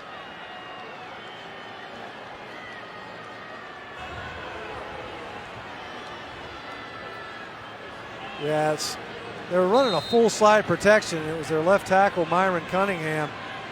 Just flat out tackles the defender. It's Jeremy Darvin. Watch Cunningham. Now he's going to slide this way, but watch him spin Darvin all the way around. It's just, you can't not call that. It's now 1st and 25. They'll go back to the ground. Whaley blocking in front for Jefferson. Tackled by Ricky Barber to be second and long.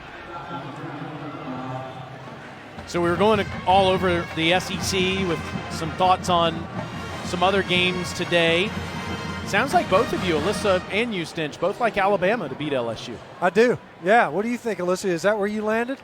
It is, and I've gone back and forth all week, honestly. I'm still kind of going back and forth, but, you guys asked me for an answer, so I have to give one now. And I really do give the Tide the home field advantage. We saw it so much in that Florida-Auburn game about a month ago. I think it makes a big difference that the Tide's playing this one in Tuscaloosa. Well, they've won 31 straight home games. It's the longest streak in SEC history as Jefferson is sacked by Ricky Barber. It's a loss of 10 on the play, and it'll be third down. Watch, here's where he's going to come from, and you're going to get Fan right here at right tackle, and your left guard is just going to play inside. So there's definitely a miscommunication there up front in the protection scheme. Running back Whaley's just trying to save the day on that one. There's no way that he was assigned to the D tackle. And a four-man slide, a right tackle sliding out to pick up an edge defender, and a breakdown in the protection scheme. On a negated touchdown to 3rd and 29. Jefferson gets some of it back to Burks. Inside the 30, down near the 27, but it'll be still 4th and a mile.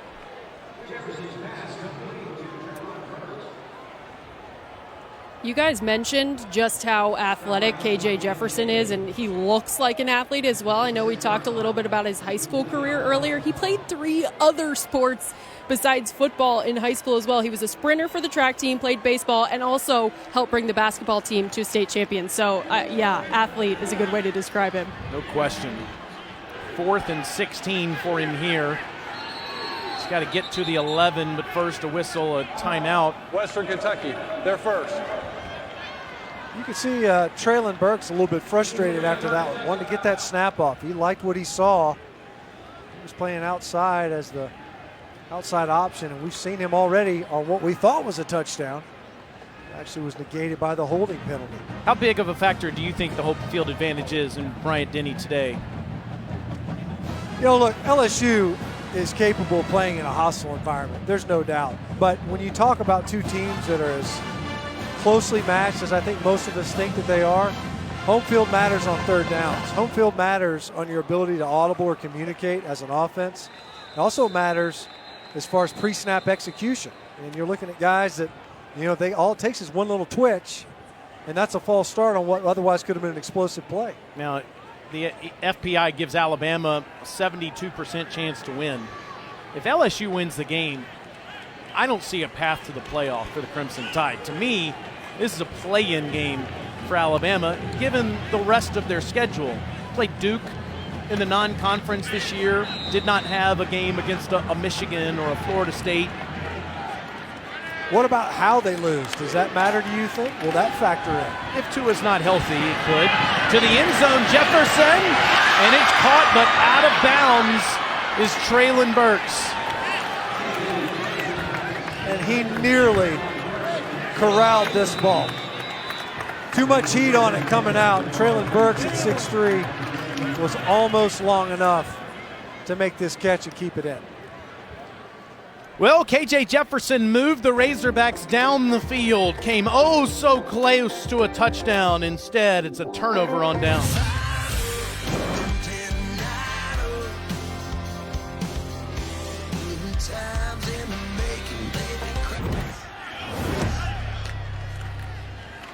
We had the 150th anniversary of college football earlier this week. Gaej Walker goes back to the ground for Western Kentucky. They're all over Arkansas here today in the third quarter.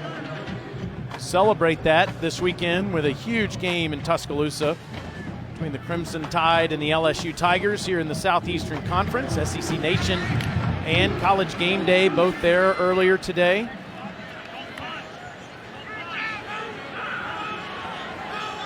We're keeping an eye on Penn State and Minnesota. Nittany Lions are driving on the Gophers right now with Minnesota up 11. It's a game with two undefeated teams in the Big Ten. The knock on Minnesota. Really, both of those teams somewhat untested, I guess you could contend. More respect for Penn State's undefeated record. But PJ Fleck, the job that he's done. I already mentioned the extension that he was able to get. Maybe the potential solicitation of his services by FSU in their job opening. He's more than justifying their interests in the job that he's doing there for the Gophers. I can't envision a scenario where you end up with 2 teams from the Big Ten and 2 teams from the SEC. I think that'll play itself out in the weeks to come. But we've gone over this before, Stitch. It feels kind of like a de facto playoff in the regular season when you have games like this in Minneapolis today and in Tuscaloosa. Yeah, and who knows, last week in Jacksonville, the Georgia-Florida game, there's these playoff, or at least playoff implications in regular season games. You can find those in a couple of different conferences in the Big Ten and the SEC this year. Couldn't say the same, though, when you look at it like, you can see Oregon sitting there. The Pac-12 doesn't have the same environment. The ACC, they've already opted out of it. Wake Forest, notwithstanding. Big 12, same thing. If you look at those 2 conferences, the Big Ten and the SEC, you're getting playoff football in the regular season. And, Penn State comes back, let's say, a couple of weeks, and they face Ohio State. So you've got a couple of different matchups, a couple of different games in that same conference. It's playoff caliber. Ty Storey on a 3rd and 2 dives ahead into Razorbacks territory as he comes back here to Fayetteville today and is having one whale of a football game. Over 200 yards passing, a touchdown, and he's run it for 2 more. Go to the 4th quarter, all over his former team. Hey, look at today's All-State Mayhem moment. Quarterback for Western Kentucky in his homecoming has had plenty of them. Yeah, I guess it depends on your perspective, right? It's been mayhem from Arkansas's perspective, that's for sure. Ty Storey getting it done, not only as a passer, but as a runner, repeatedly getting the clutch yardage, able to push the football downfield. He's put together a career performance so far here today. Handoff doesn't yield much, but he has had one of the best games of his collegiate career. Remember, this guy was 0-9 as a starting quarterback for Arkansas last year, threw for over 1,500 yards, 11 touchdowns, 10 interceptions. He had 1 rushing touchdown on the season last year. He's had 2 today. Just an incredible output. 284 total yards to Arkansas's entire team's 172. Another one there. It'll be 3rd down. Back to the studio and Peter Burns.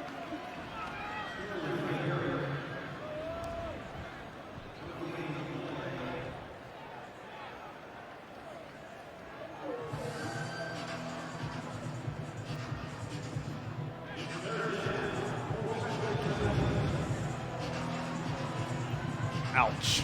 It's a series that the Gators have owned for years. Continuing today in the swamp. Bernard didn't get injured earlier this season. I thought he was on pace to have a Defensive Player of the Year type season. Gaej Walker gets inside the 45-yard line. It'll be 4th down. This is a down where Western Kentucky is 5 for 5 today.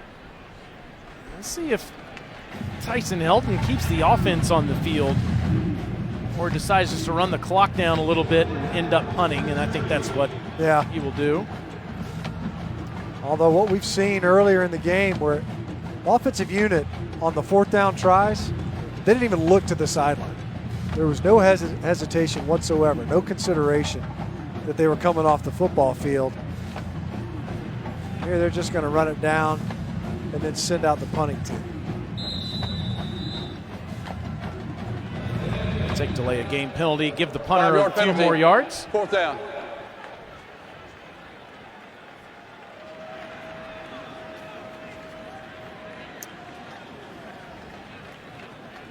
So now 4th down at midfield, and Western Kentucky will punt. It's the 2nd time today we've seen John Haggerty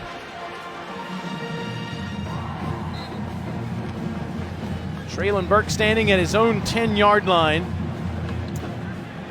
Arkansas had a Rakeem Boyd touchdown, longest play of the season, 76 yards. It tied the score in the first quarter. Western Kentucky with 31 unanswered since. And Burks calls for the fair catch at the 14-yard line. Razorbacks and KJ Jefferson coming back onto the field.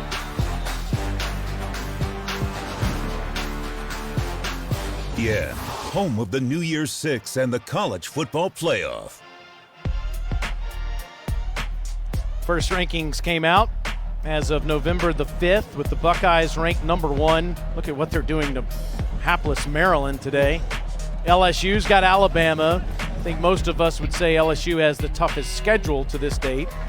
Alabama at 3. I was most surprised seeing Penn State at number 4 ahead of Clemson at number 5. Probably getting penalized, right, for that. Treylon Burks wanted to throw it, and now he's injured too.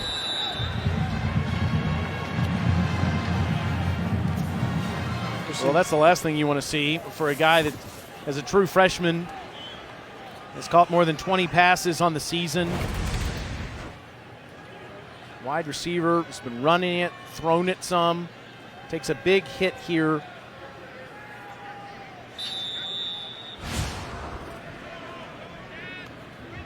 We'll be right back.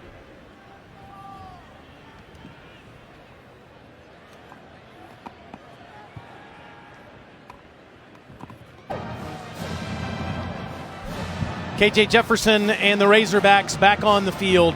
And another tough day for the home crowd here in Fayetteville. Last month has been filled with these moments. After there was some promise, even though they were 2-4, the way they played Texas A&M and Kentucky the last few weeks, it's been a different story. Meanwhile, Alabama and LSU getting ready to tee it up here in just a little bit. Get you ready for that one in a second is Boyd. Already has a 76-yard run. This one might go to the house too.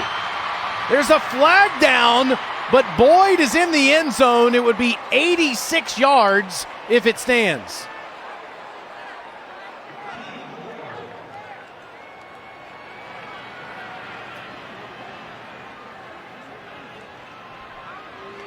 Boyd shaking his head. There is no foul on the play. The result is a touchdown. Pick up the flag, and Boyd, who already had a career-long play of the year, sets a new one with 86 yards. Well, there's your bright spot. He was the lone bright spot in the first half. So far, the lone bright spot in the second half. A home run hitter. We talked about it earlier. They were going to try to get the ground game going. Got away from him early from a game plan standpoint. But Rakeem Boyd still out there laying it on the line for his team. 3 yards shy of 1,000 on the season. The extra point is blocked. And it's 38-13. Get you ready for Alabama and LSU. Peter Burns, what's happening on the field there at Bryant-Denny?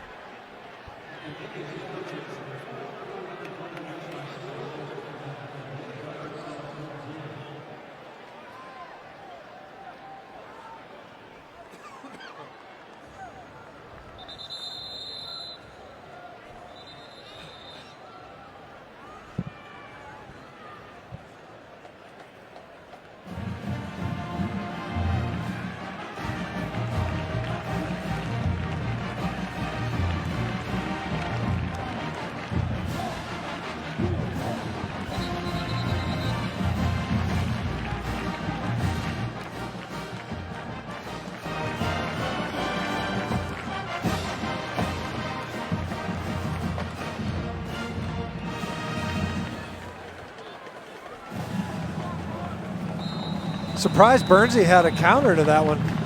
That Thaddeus Moss sitting on deck right there for that fourth potential wide receiver. Well, would you go Thaddeus Moss? It's an interesting point, though. It's true. You get that fourth receiving threat, you start stretching those secondaries thinner and thinner from a coverage standpoint. Darwin LaFrance will come out. That was a mistake. Tackled at the 12-yard line. So remaining undefeated teams that we have in college football, 7 of them, of course, at best, I guess at maximum, that would be 5, since Minnesota's playing Penn State, Alabama's playing LSU, and then Baylor's losing right now to TCU. So obviously that will get winnowed down by the end of today, especially, as you mentioned, Baylor volunteering, facing a non-fellow unbeaten. Arkansas very late getting onto the field on defense here against Ty Storey, as Gaej Walker runs up to the 16-yard line. Tackled by the true freshman Jalen Catalon. You know, for Arkansas, it's like they can't have too many nice things. You get a would-be touchdown throw as a holding penalty. You get a electrifying run from Rakeem Boyd, go all the way the other way, you get your extra point block. Can your defense on the back end of that touchdown, though, get another stop in this game? Catalon is one of 17 true freshmen that is listed on the depth chart today. And defensive coordinator John Chavis was mentioning that earlier this week. When you have this many true freshmen that you're relying on, you're going to go through some growing pains. I think the frustrating part for everyone here is, where is the development? Do you see improvement week to week, no matter how young you are? And that's the hard part, because you're looking at it, you're seeing the product on the field. And yes, there's a lot of young faces, a lot of underclassmen. They're facing a veteran team in Western Kentucky. But as you mentioned, so if you're not winning, are you improving? Are you competitive? Something that we talked about with Chad Morris when we came here the first time of our 3 trips. And they felt like they were competitive. That was on the heels of a close loss to Kentucky, a close loss to Texas A&M. And then they get boat raced by Auburn, and the wheels have seemingly come off since then, especially offensively, really both sides of the ball, frankly. It's hard to point to an area where you feel like that improvement was sustained beyond what you saw in the A&M and Kentucky contest. Walker tackled at the 30-yard line, so it'll set up a 3rd and 2. Hayden Henry made that tackle.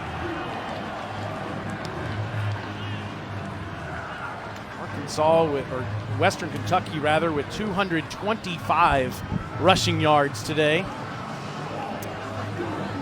Big Parker Howell out there again, this time on this side of the formation. We've seen them run a lot of power, and they'll do it again.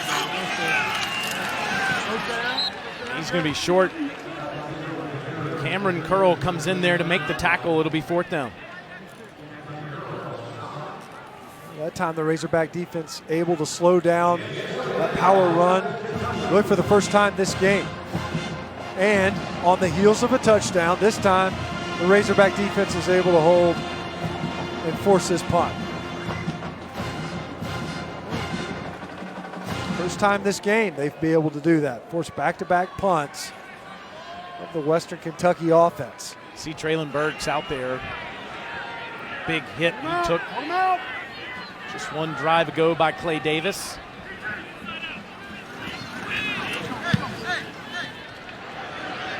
Kick away from Burks.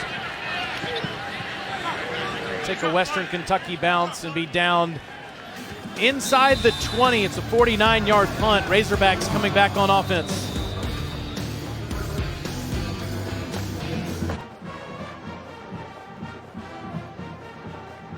Those unis.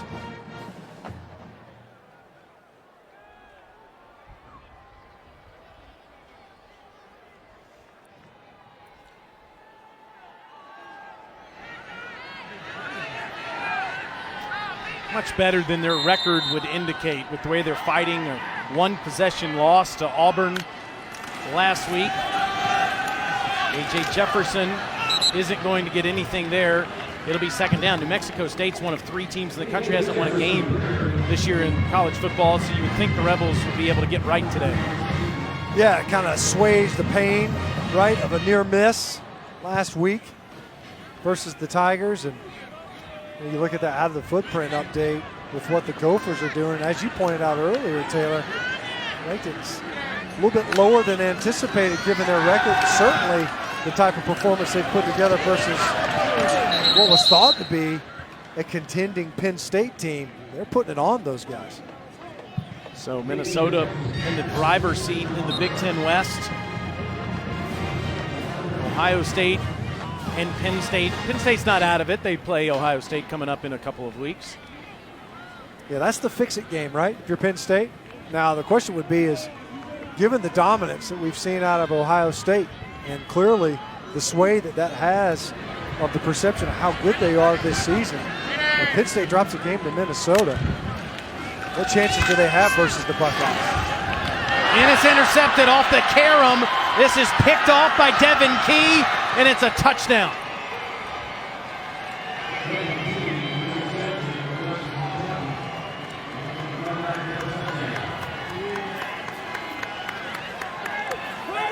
You get a long touchdown run from Rakeem Boyd. Your defense forces back-to-back punts. And then off a deflected ball, and whenever this happens, offensive sideline, always you hold your collective breath when it bounces up, especially on some of these throws over the middle. There's so many defenders. Devin Key right there to capitalize for a pick six. First interception of the season for the redshirt junior, and it's 45-13. All Hilltoppers today.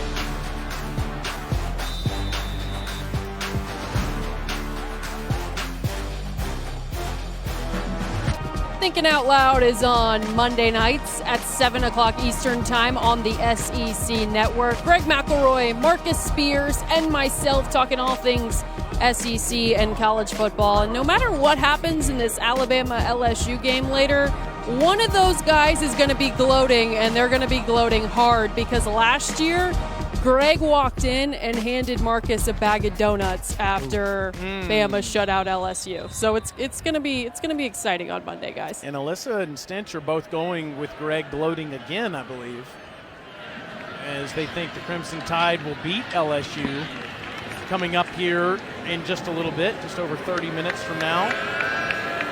Who do you think's going to win, Taylor? I don't want to dodge the question, but I keep going back and forth on this as that's returned up near the 30. I certainly think this is LSU's best chance, Stench, that they've had in 8 years, and I do think their offense is almost impossible to stop. Joe Burrow made a point to Marty Smith in an interview a couple of days ago about how even against Auburn, they marched down the field. They weren't good in short yardage situations against that great defensive line. They still moved the football against everyone they played. I, for some reason, believe that Tua Tagovailoa will have just as much success on offense today as Joe Burrow will. And the game's decided in the 40s or the 50s. I don't like agreeing across the board, but we're doing it here. I'm going Alabama 48, LSU 45. Man, I got to tell you, you meandered all over the place on that one. And politicked a little. I'm glad you landed the plane.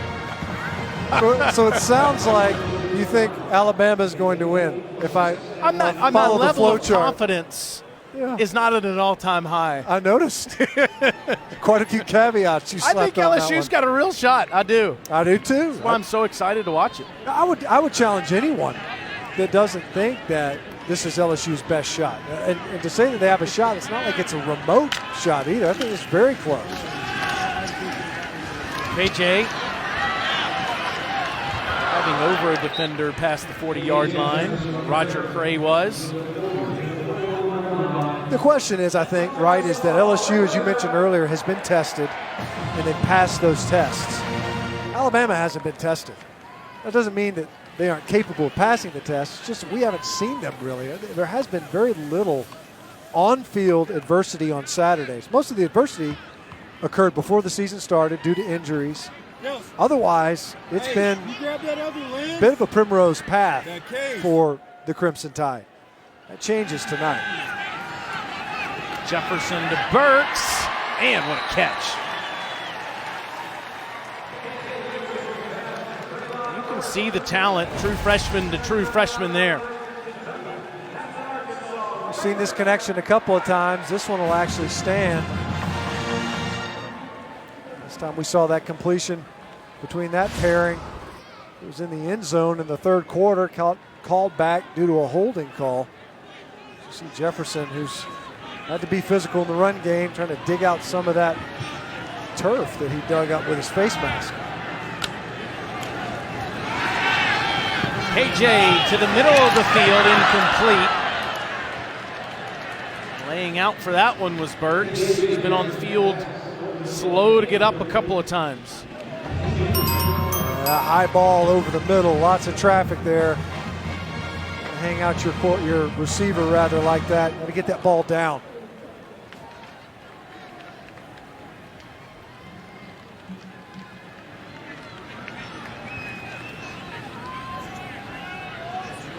Last home game of the season for the Razorbacks in Fayetteville.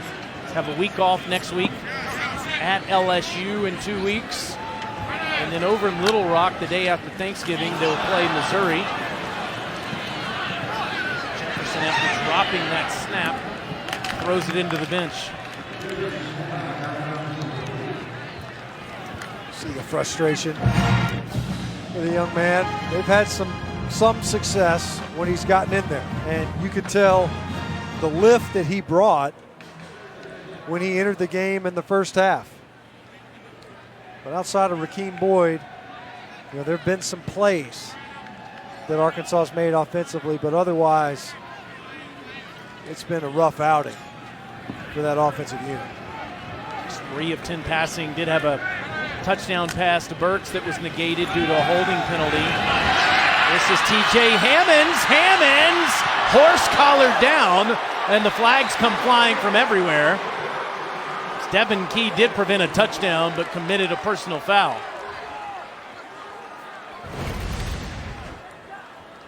Well, as we mentioned, it's been the ground game for Arkansas, but they've been few and far between. Boyd with a couple of long runs, and now Hammonds. You can see why that's such a dangerous tackle. Personal foul, horse collar tackle, number 2 on the defense. The penalty is half the distance to the goal. First down. He, of course, had the pick 6 just a moment ago. The previous possession. Hammonds, the junior from Little Rock, with a 29-yard run, checks out. Devois Whaley checks in. Jefferson scored down here last week, and he runs this one inside the 2. Devois Whaley in there, senior day here for the Razorbacks. Hasn't been a great one, to be sure. Maybe a chance for number 21 to get it in the end zone one last time here at home. Try it again. Fighting, but not in. Third down. Same play. Similar result. Time the Hilltoppers geared up for it. Met right at the goal line. Kincaid able to come up and lay the wood on Jefferson. It's the first red zone trip today for the Arkansas Razorbacks. TJ Hammonds comes back in on this 3rd and goal from the 2.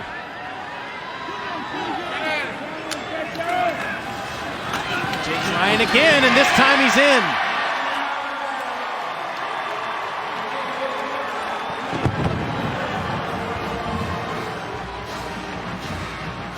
The kid showing some toughness. John Stephen Jones had to start this half. Jefferson's got that brace on his left arm. He was holding it down earlier. I think it maybe slid out of socket there in the first half at some point. The passing game hasn't been great. Jefferson able to muscle his way into the end zone, and the Hogs getting ready to go for 2. And time really just kind of got tripped up, otherwise could have walked into the end zone. Arkansas going for 2 with 4:44 to go in the game. Jefferson, that's too high for Woods. So it's 45-19 as Jefferson scores his second rushing touchdown.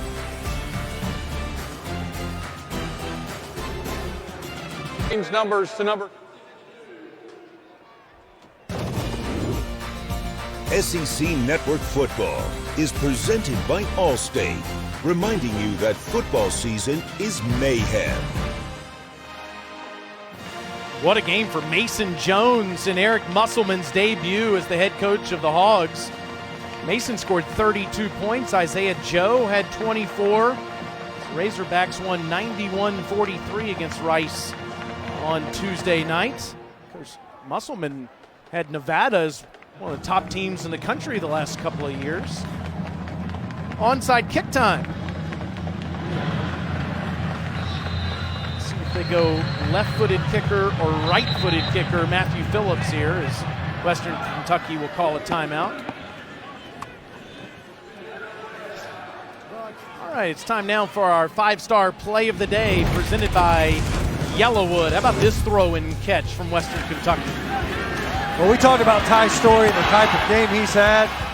That was right after an inside run, a power run. He stands up, throws a beautiful ball to Lucky Jackson. Perfectly placed right over the corner's arm before the safety could get over there. You can't put too much air underneath it or the safety has time. That was a perfect pass from Ty Storey, who has had a storybook return here on senior night to his former team. This is a team that is going to punch their ticket to the postseason for the sixth time in the last 8 years. And consider the fact that they've only been an FBS program since 2009.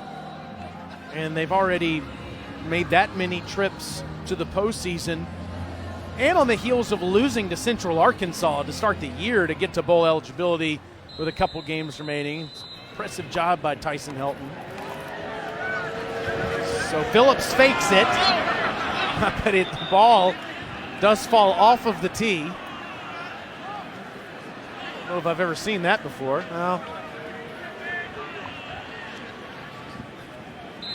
I think that goes against Tom Schofield on the golf course when he tees it up on a par 3. Phillips again fakes. Limpert. Got a couple of bounces, but it's recovered by Lucky Jackson. Right on the heels of that Yellowwood catch he made. Scoey the kid can't afford to give away those strokes like that. Yeah. I mean, you come in a dress, you know. He's got a foot wedge too, I bet, though. I've seen it. Hilltoppers will bring Davis Shanley into the game to finish this off, the sophomore from Duluth, Georgia. Stinchcombe country. That's right. South Forsyth.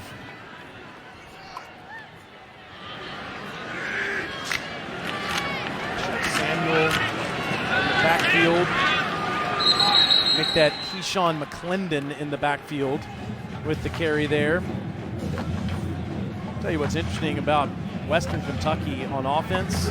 This is the first time anyone has come into the game for Ty Storey since the 4th week of the season. And Gaej Walker carries almost the football throughout the game. That was McClendon's 8th rush of the season, and he is second on the team among running backs carrying the football. So they go the distance typically. McClendon gets free here. That's a first down. So Arkansas will have a week off. Chad Morris continues to search for answers in Fayetteville through 22 games, just 4 wins. 2 last year, 2 this year. Well, as you just outlined for Western Kentucky and the consistency, the stability from the offensive production standpoint, it's been there. We talked about the quarterback carousel. That's part of the equation here at Arkansas. But the other piece of it, and it's a big piece, is their defensive performance. And you know, you can't say enough about, I think, the way the games have started. You think about Auburn, first possession, first third down, strip, sack, fumble, recovered for the opposition going the opposite direction, not dissimilar to what we saw here today. Western Kentucky able to jump out in front with a quick change. But you see that they dig holes quickly, and they're not equipped to come back. And they start games slowly. But that's a function of both sides of the football. It's not just that quarterback position. It's been a lethal combination. Joshua Samuel, redshirt sophomore from Greenville, South Carolina, getting a couple of carries. Tyson Helton to bowl eligibility, his 6th win of the season. He'll have the week off next week too. Then they play at Southern Miss and host Middle Tennessee.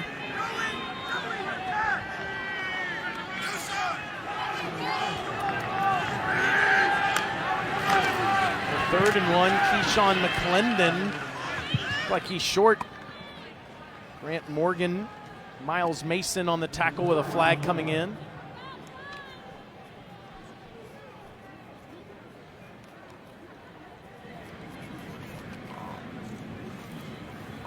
Holding, number 71 on the offense. 10-yard penalty from the previous spot. Replay, 3rd down. Just checking out the ESPN app, looking at this. Ohio State blowing out Maryland. I think they might fall from number 1, even though they're winning 52-7, because the winner of LSU Alabama might have the best case to be the top team in the country. Penn State's losing at number 4 in the country right now, down 12 in the 4th quarter.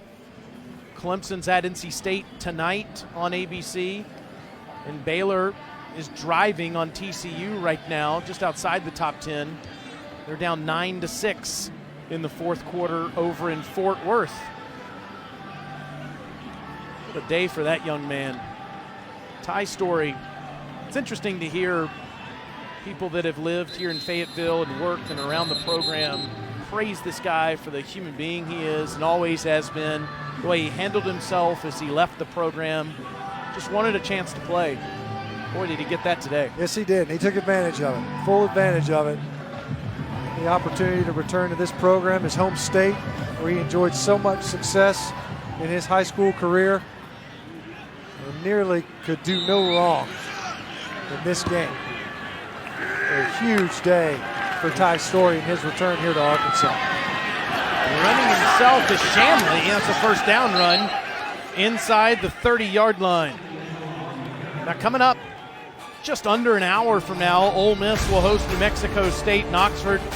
Then Saturday night, it's 7:30 Eastern. It's Kentucky hosting Tennessee in Lexington.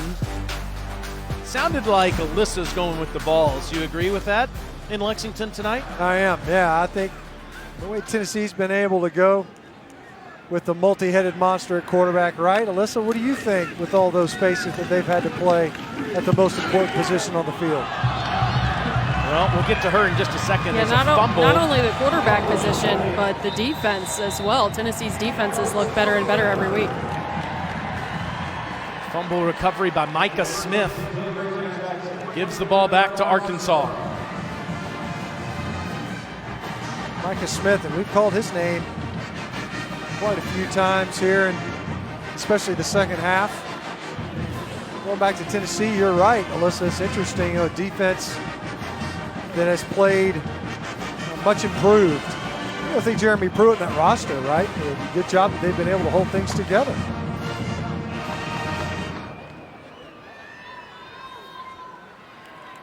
So the Razorbacks will get it one more time. Just a final thought on that Tennessee-Kentucky game tonight is who's going to stop Jawan Jennings, Marquez Callaway for the Cats. It'll be fun to find out. Jefferson's pass goes incomplete to Woods.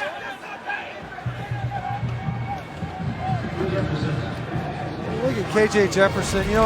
The kid's he struggled as a passer today. You see him kind of step up, play action, then he just flushes late. Nowhere to go with that football. Rolling to his left. He's taking a lot of shots. Some QB design runs. Not a lot of scrambles from Jefferson today. Jefferson escapes, scrambles this time. Down the field into the bench. It's caught by Rakeem Boyd over there. Out of bounds. So you look at some of these players and you start talking about the future for Arkansas. So you've got a freshman, KJ Jefferson.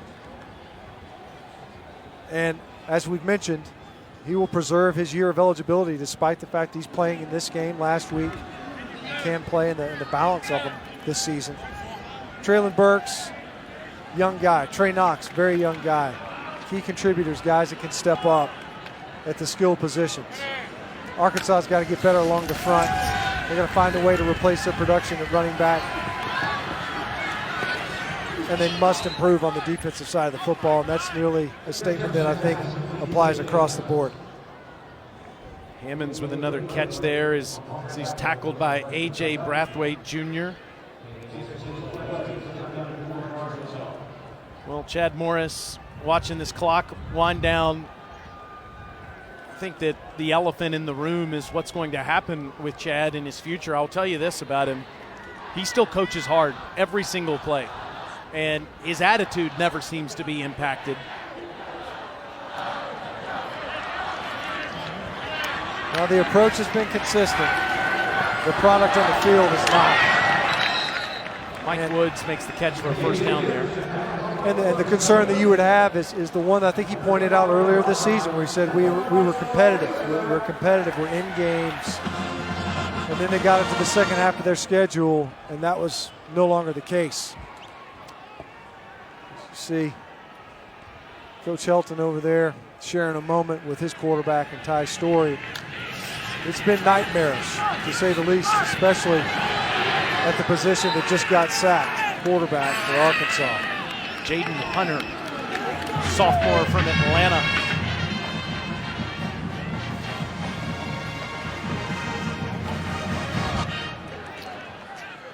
And that should do it. We'll see if he gave Tyson Helton a Gatorade bath over there. See if KJ gets one more play off.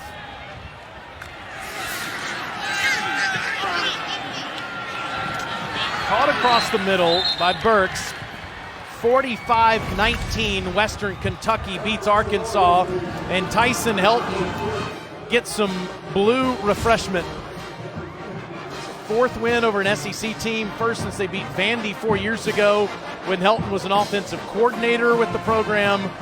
Now he's the head man, and his team is bowl eligible. Nick Starkel comes onto the field to console KJ Jefferson. Here's a wet Tyson Helton with Alyssa Lang. Coach, you just got the Gatorade bath. How you feel? I feel good. That was my first one, so I can't pick a better spot to have it get a great win here. You said you wanted to be aggressive offensively. How do you evaluate the way they were able to do that today? I thought they played great. We played great team football, to be honest with you. Really aggressive the first half. Felt like we had control of it the second half. Wanted to make sure came away with a win.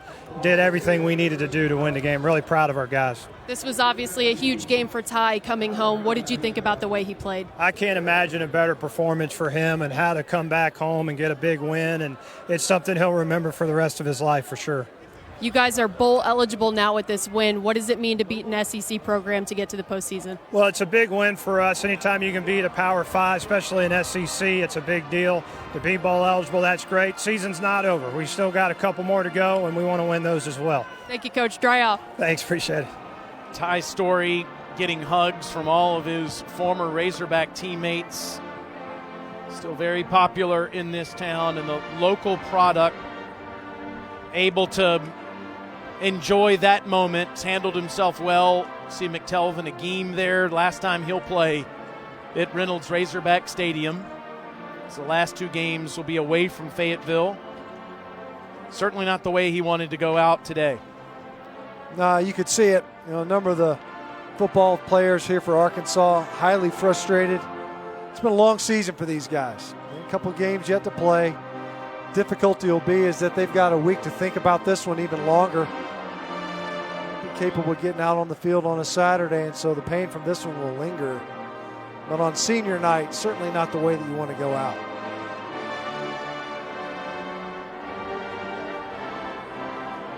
Ty Storey saying goodbye to some old teammates, and he's ready down there with Alyssa now. Ty, this was a big game for you, being able to come home and play against your former team. What did this win mean to you?